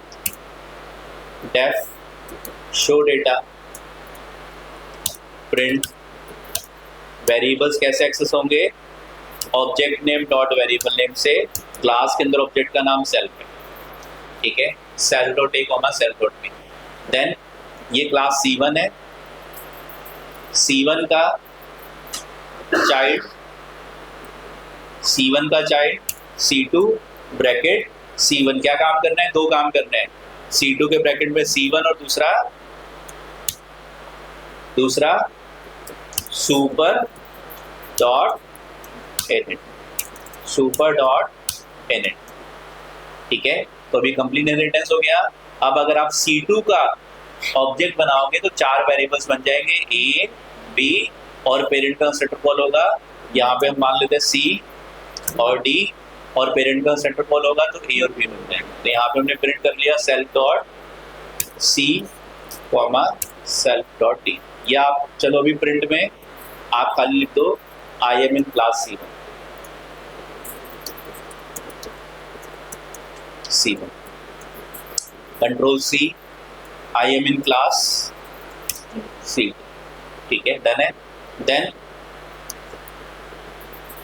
Control C, control V, class C3 का पेरेंट C2, ठीक है। Variables name E and F, value दे देते हैं यहाँ पे C और D को 3 और 4, और यहाँ पे 5 एंड 6, और पेरेंट के कंस्ट्रक्टर को कॉल कर लिया सुपर डॉट इनिट, और प्रिंट कर दिया आई एम इन क्लास C3। कौन सा इनहेरिटेंस बन गया,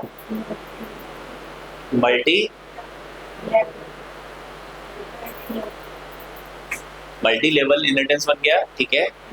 मल्टी लेवल इनहेरिटेंस बन गया तो आपके पास मल्टीपल लेवल्स पे इनहेरिटेंस है, पहले लेवल पे, दूसरे लेवल पे, तीसरे लेवल पे, चौथे लेवल पे, मल्टीपल लेवल्स पे इनहेरिटेंस है। तो C3 का पेरेंट C2 है, C2 का पेरेंट C1 है। अब बताओ C3 का ऑब्जेक्ट बनाओगे तो कितने वेरिएबल्स बनने चाहिए, C3 का ऑब्जेक्ट बनाओगे कितने वेरिएबल्स बनने चाहिए, बताओ कितने वेरिएबल्स बनने चाहिए। ऑनलाइन स्टूडेंट्स कितने वेरिएबल्स बनने चाहिए, 6 वेरिएबल्स बनने चाहिए, क्योंकि चाइल्ड के वेरिएबल्स उसके पेरेंट के और उसके भी पेरेंट के। चाइल्ड जो है अपनी प्रॉपर्टी, पेरेंट की प्रॉपर्टी, ग्रैंड पेरेंट की प्रॉपर्टी, ग्रैंड पेरेंट सबकी प्रॉपर्टी यूज करता है। Are you getting this? तो अगर आपने C3 का ऑब्जेक्ट बनाया तो कितने वेरिएबल्स बनने चाहिए, 6 वेरिएबल्स बनने चाहिए। कौन कौन से, A B C D E F। क्या बन रहे हैं देख लेते हैं। क्या होगा, सबसे पहले ऑब्जेक्ट बनाओगे तो C3 का कंस्ट्रक्टर कॉल होगा, प्रायोरिटी C3 के कंस्ट्रक्टर को मिलेगी, सेल्फ के पास क्या आ जाएगा 1000 आ जाएगा, सेल्फ के पास 1000 आ गया, 1000 एड्रेस में दो वेरिएबल्स बन गए E और F। फिर सुपर डॉट इनिट, सुपर किसको रिप्रेजेंट करेगा, सुपर किसको रिप्रेजेंट करेगा C2 को रिप्रेजेंट करेगा, क्योंकि C3 का पेरेंट C2 है, सुपर मतलब पेरेंट, ठीक है। तो इमीडिएट पेरेंट कौन है, C2 है, तो आपका C2 रिप्रेजेंट होगा तो क्या होगा, यहाँ पे अगर आप कंट्रोल प्रेस करोगे, देखो लिखा हुआ भी आ रहा है class C2 def init self, ठीक है। आप क्लिक कर दोगे तो कहाँ पहुंच जाओगे, C2 के कंस्ट्रक्टर पे पहुंच जाओगे, ठीक है। C2 के कंस्ट्रक्टर पे आ गए, सेल्फ में क्या आ गया 1000 एड्रेस में दो वेरिएबल और बन गए C और D, लेकिन इससे कंस्ट्रक्टर में अगेन पेरेंट का कंस्ट्रक्टर कॉल हो रहा है, तो फिर क्या होगा, यहाँ पे सुपर किसको रिप्रेजेंट करेगा, C1 को रिप्रेजेंट करेगा। तो आप यहाँ से अगर क्लिक करके जाओगे तो C1 के कंस्ट्रक्टर पे आओगे और यहाँ पे सेल्फ में क्या आ जाएगा 1000 आ जाएगा, और 1000 एड्रेस पे फिर दो वेरिएबल्स बन जाएंगे A और B। तो टोटल अगर आप चेक करोगे, print obj dot A comma control C control V V V V V, ठीक है। obj dot A comma obj dot B comma obj dot C comma obj dot D comma obj dot E comma obj dot F, चारों से किसी variable बन गए, मतलब कोई अगर एरर नहीं आया, मतलब हमारे 6 वेरिएबल्स बन गए, हमने रन किया प्रोग्राम को और हमारे पास 6 के 6 वेरिएबल्स रेडी हो गए। कोई डाउट है, ठीक है। तो अब हमारा क्या हो रहा है, इनहेरिटेंस कंप्लीट हो रहा है। इसके बाद नेक्स्ट स्टेप क्या है, अगर मैं अपने प्रोग्राम में लिखता हूँ obj डॉट शो डेटा, बताओ क्या प्रिंट होगा, obj डॉट शो डेटा क्या प्रिंट होगा, I am in class 3। Run करते हैं, क्यों I am in class 3, क्योंकि ऑब्जेक्ट किसका है C3 क्लास का। तो सबसे पहले चेक होगा शो डेटा नाम से मेथड C3 में है या नहीं है, तो आपके पास प्रिंट हो जाएगा I am in class C3, I am in class C3। आप चाहते हो कि C3 के शो डेटा में C2 का भी शो डेटा कॉल हो जाए, तो यहाँ पे भी आप सुपर डॉट शो डेटा से पेरेंट के शो डेटा को कॉल कर सकते हो। आर यू गेटिंग दिस, ठीक है। तो मेरे पास आ गया आई मीन क्लास 3, अगर मैं क्लास 3 से शो डेटा को हटा देता हूँ तो प्रायोरिटी किसको मिलेगी, प्रायोरिटी किसको मिलेगी C2 को। मैंने रन किया तो मेरे पास लिखा हो गया आई मीन क्लास C2, ठीक है। अगर C2 में भी शो डेटा नहीं है तो प्रायोरिटी किसको मिलेगी C1 को। मैंने रन किया I am in class C1। Are you getting this. तो चाइल्ड है, पेरेंट की प्रॉपर्टीज को एक्सेस कर पा रहा है, यूज कर पा रहा है, एज पर द नीड। आपके पास जैसी नीड है वैसे आपको अकॉर्डिंगली आउटपुट्स मिल रहे हैं, और C1 में भी शो डेटा नहीं होगा तो एरर आ जाएगा। हाँ, कैसे ये आपका पाइथन का प्री डिफाइंड सिंटेक्स है शोएब, कि जब आप सुपर और ब्रैकेट लगाते हो तो सुपर आपका जो है पेरेंट क्लास को रिप्रेजेंट करता है, और पेरेंट कैसे बदलता है, C2 के ब्रैकेट में चेक होता है क्या लिखा हुआ है, C1 है तो पेरेंट C1 आ जाएगा, ठीक है। अदरवाइज आप दूसरा सिंटेक्स भी यूज कर सकते हो, जो हम आगे चल के भी दोबारा से भी स्टडी करेंगे, ठीक है। चलिए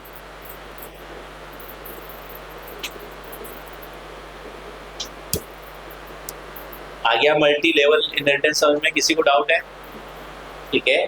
तो सिंपल है, आपको मैंने क्या बताया था कि ऊप्स अगर आपको समझ में आ गया तो आगे कॉन्सेप्ट जो बेसिक है आपको एनकैप्सुलेशन और एब्स्ट्रैक्शन आ गया तो इनहेरिटेंस उतना डिफिकल्ट कॉन्सेप्ट नहीं, ठीक है। लेकिन बच्चे इसी में घूमे रहते हैं, क्योंकि पता नहीं चलता जब इंडस्ट्री में काम करते हैं किसको पेरेंट बनाना है किसको चाइल्ड बनाना है, बाप कौन बनेगा, दादा कौन बनेगा, परदादा कौन बनेगा, राइट। चले आगे, चलिए नेक्स्ट इनहेरिटेंस है हमारा हायरार्किकल इनहेरिटेंस।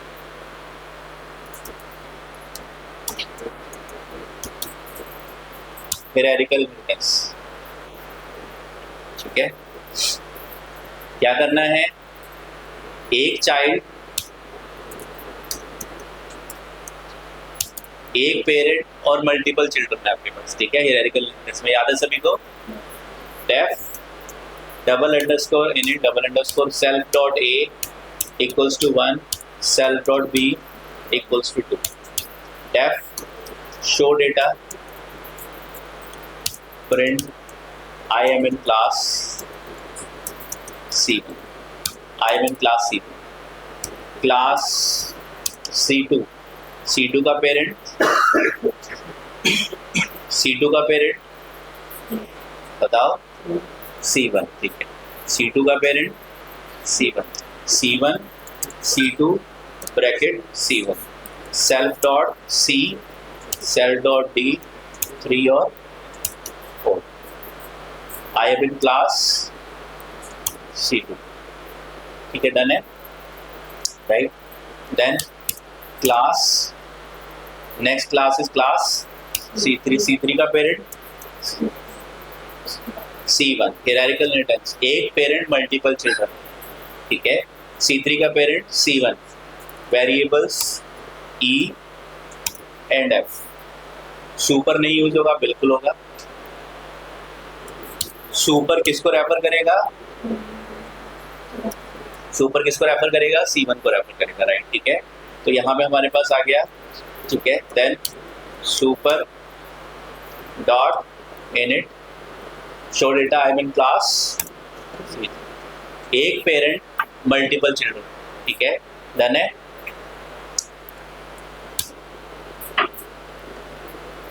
C4 भी बना लेते हैं control C def class C4 C1 parent है वेरिएबल्स के नाम G and H values 7 and 8 5 and 6 3 and 4 1 A B C D E F G H object बनाते हैं मान लेते हैं C4 का कितने वेरिएबल्स बनेंगे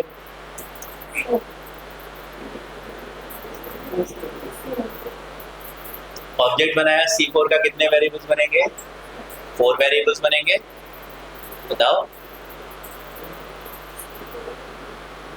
C4 का ऑब्जेक्ट बनाया कितने वेरिएबल्स बनेंगे ये वाला हायरार्किकल इनहेरिटेंस है हायरार्किकल तो C4 का ऑब्जेक्ट बना तो कितने वेरिएबल्स बनेंगे C4 के अपने वेरिएबल्स और पेरेंट के वेरिएबल्स जो चाइल्ड है वो सेम लेवल पे अदर चिल्ड्रन की प्रॉपर्टीज को यूज नहीं कर सकता ठीक है सेम लेवल पे अदर चिल्ड्रन की प्रॉपर्टी को यूज नहीं कर सकता और आप देखना चाहते हो तो देख भी सकते हो आपने C4 के ब्रैकेट में क्या लिखा C1 लिखा तो जब आप यहाँ पे सुपर डॉट इनिट करोगे तो यहाँ से कौन सा इनिट कॉल होगा C1 का इनिट कॉल होगा आर यू गेटिंग दिस तो C1 का इनिट कॉल होगा और C1 के इनिट में कोई दूसरा कंस्ट्रक्टर कॉल नहीं हो रहा है तो आपके पास टोटल 4 वेरिएबल्स बनेंगे अगर C4 का ऑब्जेक्ट है तो G और H एंड A और B अगर आप कोई दूसरा वेरिएबल एक्सेस करने की कोशिश करोगे तो एरर आ जाएगा obj dot a comma obj dot b comma obj dot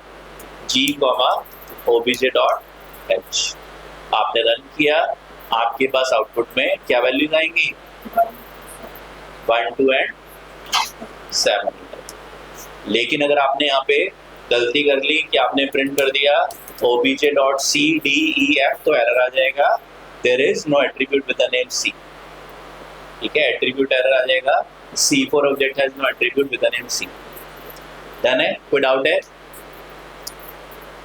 show data भी इनहेरिट हो नहीं शो डेटा भी इनहेरिट कर नहीं रहे हैं आप करना चाहते हो तो कर सकते हो इनहेरिट का मतलब क्या है इनहेरिटेंस और पॉलीमॉर्फिज्म दो पैरेलल कॉन्सेप्ट्स हैं मैंने आपको क्या बताया था कि दोनों को पैरेलली पढ़ाऊंगा अब वो पैरेलल पढ़ाने का टाइम आ गया ठीक है तो शेफ क्या कह रहा है कि क्या मेथड शो डेटा भी इनहेरिट हो रहा है शो डेटा मेथड जो है इनहेरिट अगर आप फिर भी करना चाहते हो प्रॉपर्टीज को एक्सेस करना चाहते हो तो आप डायरेक्टली कर सकते हो इनहेरिटेंस के कॉन्सेप्ट से नहीं कर सकते ठीक है तो आप अगर यहाँ पे obj.c करोगे तो एरर आ जाएगा ठीक है एरर आ जाएगा तो हमने यहाँ पे अगर मैंने क्या किया obj.show डेटा अगर सेम नाम से चाइल्ड में भी मेथड और पेरेंट में भी मेथड है तो किसको प्रायोरिटी मिलेगी चाइल्ड को और ऑब्जेक्ट चाइल्ड का है तो चाइल्ड को प्रायोरिटी मिलेगी ठीक है तो आपके पास यहाँ पे क्या आ जाएगा, I am in class C3, यहाँ पे लिख देते हैं C4, रन किया तो आई एम इन क्लास C4, ऊपर C3, C2 और C1, ठीक है। तो आई एम इन क्लास C4 आगे लिखा, कोई डाउट है? अगर C4 में शो डेटा नहीं होगा तो किसका शो डेटा कॉल होगा? ऑनलाइन स्टूडेंट्स, अगर C4 में शो डेटा नहीं होगा तो किसका शो डेटा कॉल होगा? C1 का कॉल होगा। पेरेंट C1 है, चाइल्ड पेरेंट की प्रॉपर्टी यूज कर सकता है। तो अगर मैंने C4 से शो डेटा हटा दिया तो अब पेरेंट का शो डेटा कॉल हो जाएगा, अब पेरेंट का शो डेटा कॉल हो जाएगा। कोई डाउट है?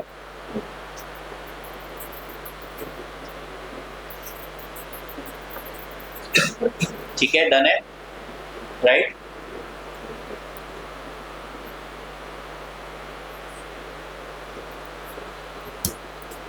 तो ये हो गया हमारा हियरार्किकल इनहेरिटेंस। हियरार्किकल के बाद थोड़ा सा हम लोग डिस्कस कर लेते हैं क्या, in parallel polymorphism.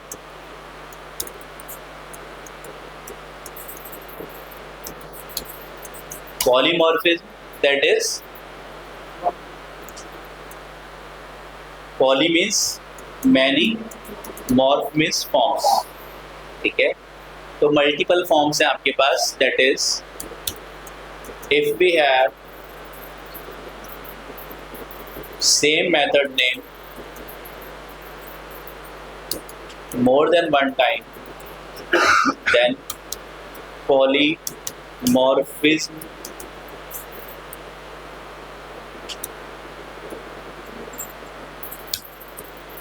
effect comes into picture, ठीक है। पॉलीमॉर्फिज्म का इफेक्ट आपका पिक्चर में आता है।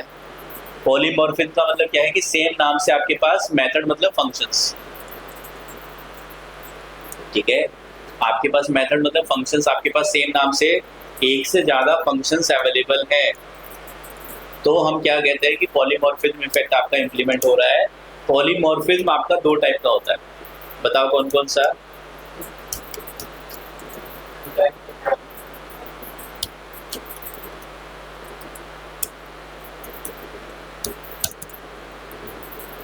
ठीक है, पॉलीमॉर्फिज्म आपका दो टाइप का है। नंबर 1 ओवरलोडिंग एंड ओवरराइडिंग, ठीक है। ओवरलोडिंग एंड ओवरराइडिंग, ठीक है। दो टाइप का आपके पास पॉलीमॉर्फिज्म अवेलेबल है, पहला है ओवरलोडिंग और दूसरा है ओवरराइडिंग। क्या डिफरेंस है दोनों में?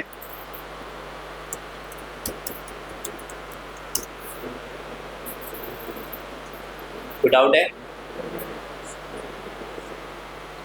बताओ ओवरलोडिंग का meaning.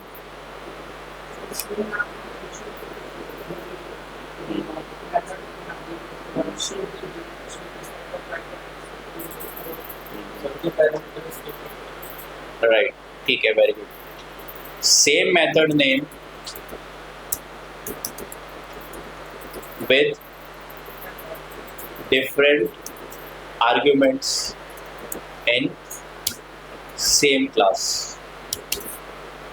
Same method name with different arguments in same class. क्या बोलते हैं हम इसको? ओवरलोडिंग बोलते हैं। एक ही क्लास में आपके पास मेथड 1 नाम से दो मेथड्स अवेलेबल है, मेथड 1, मेथड 1, ठीक है। तो इसको क्या बोलते हैं? ओवरलोडिंग बोलते हैं। Python does not support, doesn't support overloading। Overloading या फिर फंक्शन ओवरलोडिंग या फिर मेथड ओवरलोडिंग, पाइथन ओवरलोडिंग को सपोर्ट नहीं करता। दूसरा है ओवरराइडिंग। क्या होता है ओवरराइडिंग? सेम मेथड या फिर फंक्शन नेम, ठीक है। Same function name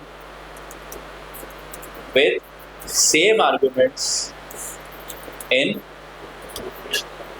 derived class। derived class index method आपने पढ़ा है? इंडेक्स मेथड कहाँ पढ़ा? लिस्ट में पढ़ा है? और भी नहीं पढ़ा है? Online students, very good. CMS में इंडेक्स मेथड ने यूज किया था, पढ़ा कहाँ पे हमने, किस चीज की property index method? Index method किस क्लास की प्रॉपर्टी है? लिस्ट की है। और स्ट्रिंग में भी इंडेक्स मेथड था, और टपल मैंने पढ़ा नहीं है, टपल में भी इंडेक्स मेथड है। Are you getting this? Index method क्या करता है? इंडेक्स मेथड क्या करता है? फर्स्ट मैचिंग एलिमेंट का इंडेक्स रिटर्न करता है। लिस्ट है, लिस्ट के अंदर एलिमेंट्स है 10 20 30, 20 पास करोगे तो 20 का इंडेक्स 1 रिटर्न कर देगा, ठीक है। ऐसे स्ट्रिंग है, उसमें सेट पा है, आपने टी पास किया तो क्या 2 रिटर्न कर देगा कि टी का इंडेक्स 2, ठीक है। तो आपका इंडेक्स मेथड क्या करता है? आपके फर्स्ट मैचिंग एलिमेंट का इंडेक्स रिटर्न करता है। तो क्या इंडेक्स मेथड स्ट्रिंग में भी है, लिस्ट में भी है, टपल में भी है, तो क्या वहां पे ओवरराइडिंग हो रही है? ओवरराइडिंग मतलब same function name with same arguments, क्या वहां पे ओवरराइडिंग हो रही है? नहीं हो रही। क्यों? क्योंकि वहां पे स्ट्रिंग, लिस्ट और टपल पेरेंट चाइल्ड आर्किटेक्चर को इनहेरिटेंस को सपोर्ट नहीं करते हैं, वो डिराइव्ड क्लासेस नहीं है, वो एक दूसरे पे डिपेंडेंट क्लासेस नहीं है, ठीक है। तो ओवरराइडिंग कहाँ पे पिक्चर में आती है? Same function name with same arguments in derived class, but sometime you may find different arguments also in derived class, in derived class. Are you getting this? Are you getting this? कोई doubt है? तो हमारे पास overriding क्या है? Overriding है same function name with same arguments in derived class या sometime in with different arguments also. क्या कहना चाहता हूं मैं? अगर मेरे पास एक क्लास है, उसके अंदर मेथड 1, क्लास 1 के अंदर मेथड 1 और दोबारा फिर मेथड 1 आपने बना दिया, तो पाइथन इस प्रॉपर्टी को यूज नहीं करता, इसको हम ओवरलोडिंग बोलते हैं। पाइथन इस प्रॉपर्टी को यूज नहीं करता, इसको हम ओवरलोडिंग बोलते हैं। और दूसरा कॉन्सेप्ट क्या है ओवरराइडिंग का? Same function name with same arguments in parent as well as in the child class, ठीक है। पॉलीमॉर्फिज्म, ठीक है, एक ही मेथड की मल्टीपल फॉर्म्स अगर आपके पास अवेलेबल है तो पॉलीमॉर्फिज्म है, जो आपके पास दो टाइप का है, ओवरलोडिंग और ओवरराइडिंग। ओवरलोडिंग में एक ही क्लास में मल्टीपल फंक्शंस आ जाएंगे, ओवरराइडिंग में अलग अलग क्लास में आपके पास फंक्शंस आएंगे।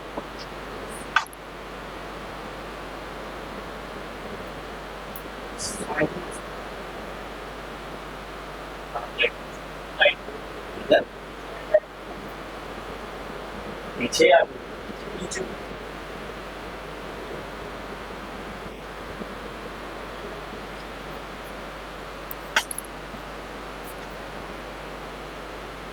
ऊपर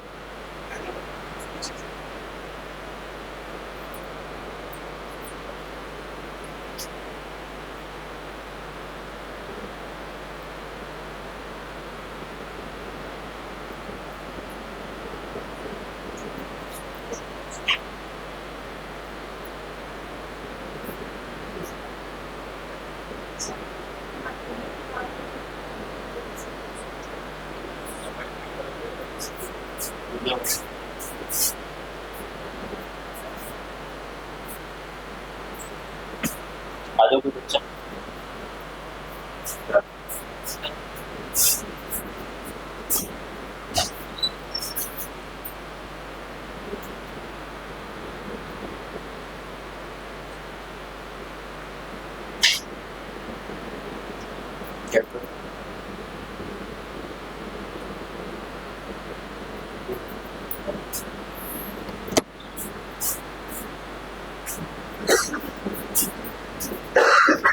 चलो, हाँ जी, are you there online students?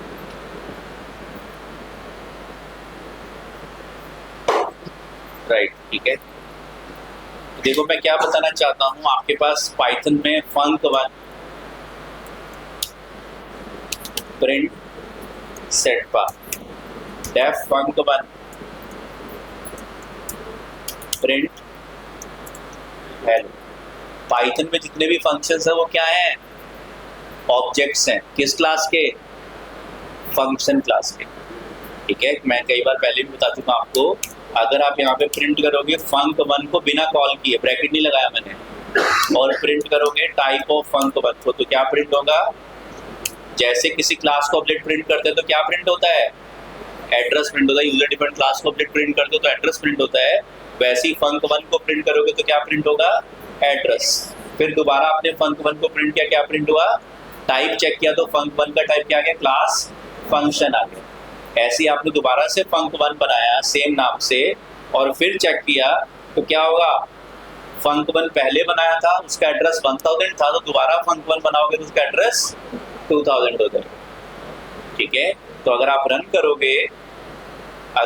करोगे तो आपने पहले फंक्शन बनाया, उसका एड्रेस क्या था?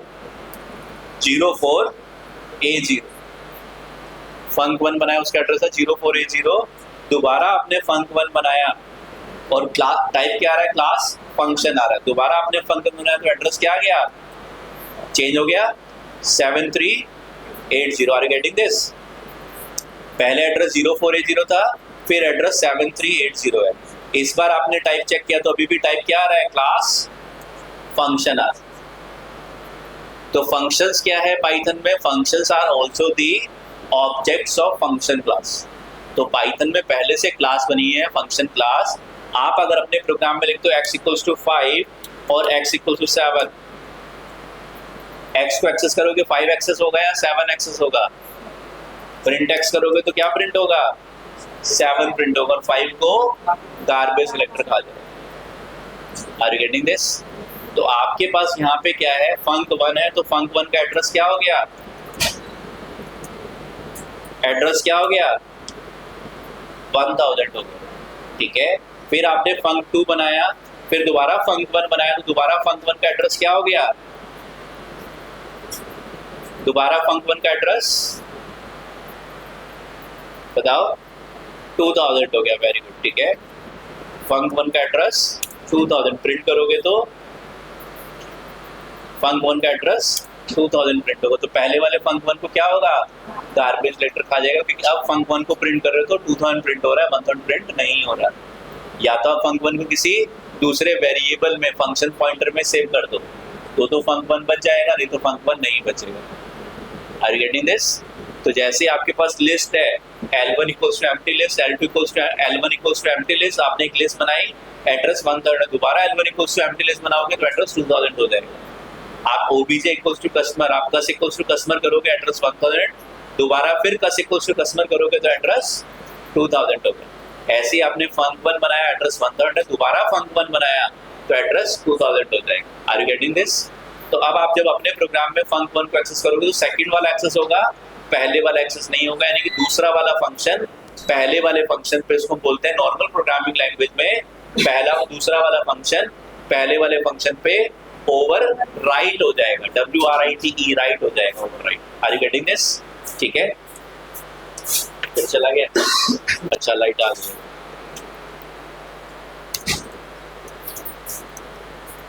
बोलो, कोई डाउट है?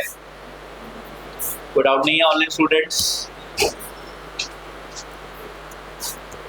ठीक है, तो ये क्या कॉन्सेप्ट है? एक ही क्लास, आपका एक ही प्रोग्राम है, मेन प्रोग्राम, उसी के अंदर 2 फंक्शंस हैं लेकिन सेम नेम से है। तो क्या पाइथन सपोर्ट कर रहा है? आप चाहते हो अपने प्रोग्राम में सेटपा वाला, जहाँ सेटपा प्रिंट हो रहा है, उस फंक्शन को एक्सेस करना, क्या कर सकते हैं हम लोग? क्या हम सेटपा वाला फंक्शन एक्सेस कर सकते हैं? हम जब फंक्शन एक्सेस करेंगे तो कौन सा एक्सेस होगा? हेलो वाला एक्सेस होगा। Are you getting this? अगर मैंने दोबारा से देख लो, डेफ मैंने क्या किया? Class C1 def show data print सेटपा, फिर दोबारा सेम उसमें डेफ शो डेटा सेल्फ और प्रिंट हेलो। यहाँ पे क्या है? सेल्फ कॉमा A, B, और यहाँ पे सेल्फ कॉमा A, या सेल्फ है खाली, या सेल्फ कॉमा A है। तो यहाँ पे सेल्फ सेटपा कॉमा A, B प्रिंट कर दी, यहाँ पे आपने हेलो कॉमा A प्रिंट कर दी। अब आप अपने प्रोग्राम में क्या कर रहे हो? obj = C1 obj dot show data. देखो क्या एक्सेस हो रहा है आपका? Self comma A, B obj dot show data, और ब्रैकेट में आपने पास कर दिया 5, 7। क्या होगा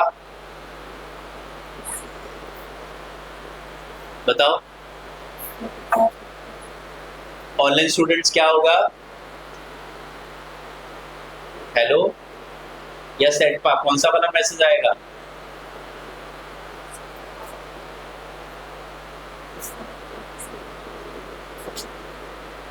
अगर ये रूल पॉसिबल होता तो इसको हम क्या बोलते? इसको हम बोलते हैं ओवरलोडिंग। एक ही क्लास में सेम नाम से फंक्शंस हैं बट डिफरेंट आर्गुमेंट्स हैं। पहले वाले में 3 आर्गुमेंट और दूसरे वाले में 2 आर्गुमेंट है। तो इसको क्या बोलेंगे? ये ओवरलोडिंग है और पाइथन ओवरलोडिंग को सपोर्ट नहीं करता। आप दोनों मेथड्स को चाहो कॉल करना तो नहीं कर सकते। ठीक है, तो कॉल कौन सा होगा? सेकंड वाला। सेकंड वाला कॉल होगा तो क्या होगा? आप रन करोगे तो आपके प्रोग्राम में एरर आ जाएगी। क्यों? यहाँ पे कितने आर्गुमेंट भेजे आपने? 1 2 3 और यहाँ पे कितने हैं? 2 आर्गुमेंट। रिक्वायर्ड आर्गुमेंट फंक्शन है, रिक्वायर्ड आर्गुमेंट फंक्शन है, यहाँ पे 2 है तो कॉलिंग में भी 2 ही भेजने, यहाँ पे आपने 3 भेज दिए। तो क्या करना पड़ेगा आपको? 5 भेजना पड़ेगा। अब आप रन करोगे तो क्या रन होगा? कौन सा शो डेटा कॉल होगा? सेकंड वाला शो डेटा कॉल होगा, पहला वाला शो डेटा कॉल नहीं होगा। पहले वाले शो डेटा के ऊपर दूसरा वाला शो डेटा ओवरराइट हो गया। अब अगर आप शो डेटा का एड्रेस चेक करोगे तो सेकंड वाले का मिलेगा, पहले वाले का नहीं मिलेगा। Are you getting this?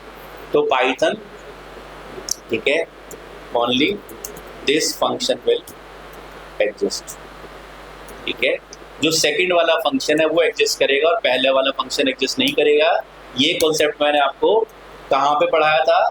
Math और ऑपरेटर लाइब्रेरी में भी पढ़ाया था कि मैथ के अंदर भी पावर फंक्शन था, ऑपरेटर में भी पावर फंक्शन। जब आप इंपोर्ट करते हो तो सेकंड वाला इंपोर्ट हो पाता है, पहले वाला नहीं होता, क्योंकि पहले वाले के ऊपर दूसरा वाला ओवरराइट हो जाता है।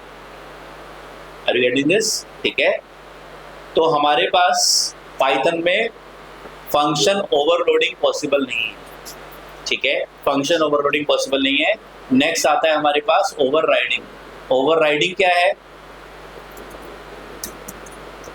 Class C1 def show data print I am in class C1, class C2 def show data I am in class C2। Same name से फंक्शन है, सेम आर्गुमेंट्स हैं, तो क्या ये ओवरराइडिंग है? क्या ये ओवरराइडिंग है ऑनलाइन स्टूडेंट्स? नहीं है। क्यों नहीं है? दोनों C1 C2 अलग अलग क्लासेस हैं, दोनों का आपस में कोई रिलेशनशिप नहीं, तो ये ओवरराइडिंग नहीं है। ओवरराइडिंग कब होगी? जब पेरेंट चाइल्ड आर्किटेक्चर आ जाएगा। पेरेंट चाइल्ड आर्किटेक्चर आ जाएगा। Are you getting this? तो क्या ये चीज अलाउड है? क्या आपके पास पेरेंट में भी शो डेटा और चाइल्ड में भी शो डेटा अलाउड है? यस, अलाउड है। पेरेंट में भी शो डेटा हो सकता है, चाइल्ड में भी शो डेटा हो सकता है। प्रायोरिटी किसको मिलेगी? चाइल्ड।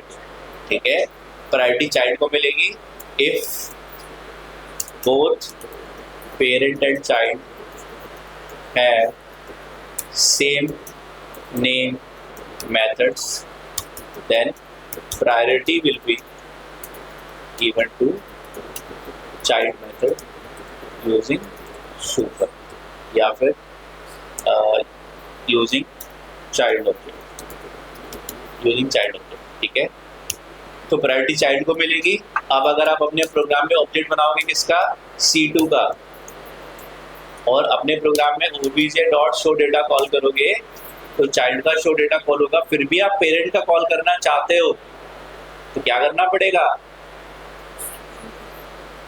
आप C1 का शो डेटा कॉल करना चाहते हो चाइल्ड के ऑब्जेक्ट से, क्या करना पड़ेगा?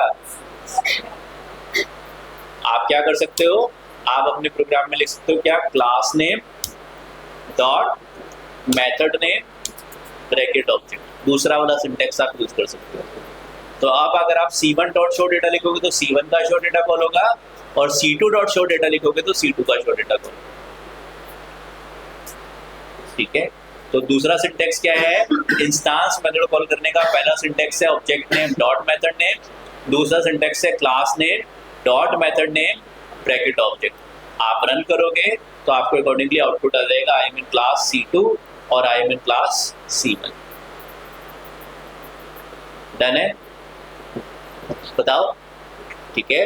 तो आपने क्या किया, आपने किसी भी क्लास के मेथड को कॉल करना है तो सिंटेक्स क्या है, पहला सिंटेक्स है इंस्टेंस मेथड है object name dot method name S dot upper L dot append L dot extend object name dot method name, और दूसरा syntax class name dot method name bracket objects comma arguments अगर और arguments आपके पास है।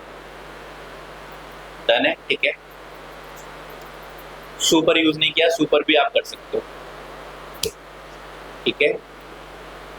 तो ये हमने क्या किया, ये हमारे पास क्या हो गया, ये हमारे पास है ओवर राइडिंग, ठीक है, ओवर राइडिंग। तो हमने तो ये वाला जो कॉन्सेप्ट ओवर राइडिंग वाला है ये हम इनहेरिटेंस में यूज कर रहे हैं। इनहेरिटेंस में ओवर राइडिंग पाइथन सपोर्ट करता है, मीन्स आपके पास सेम नेम से चाइल्ड और पेरेंट में तो मेथड्स हो सकते हैं पर सेम क्लास के अंदर सेम नेम से मेथड्स अलाउड नहीं है, ओवरलोडिंग अलाउड नहीं है, ओवर राइडिंग अलाउड। डन है, ठीक है। चलिए let's call it a day. अभी हम लोगों ने ठीक है इनहेरिटेंस पढ़ लिया, अब हम थोड़ा सा कल पढ़ेंगे थोड़ा डिफिकल्ट वाला inheritance, that is multiple inheritance, ठीक है। Thank you very much, all the best.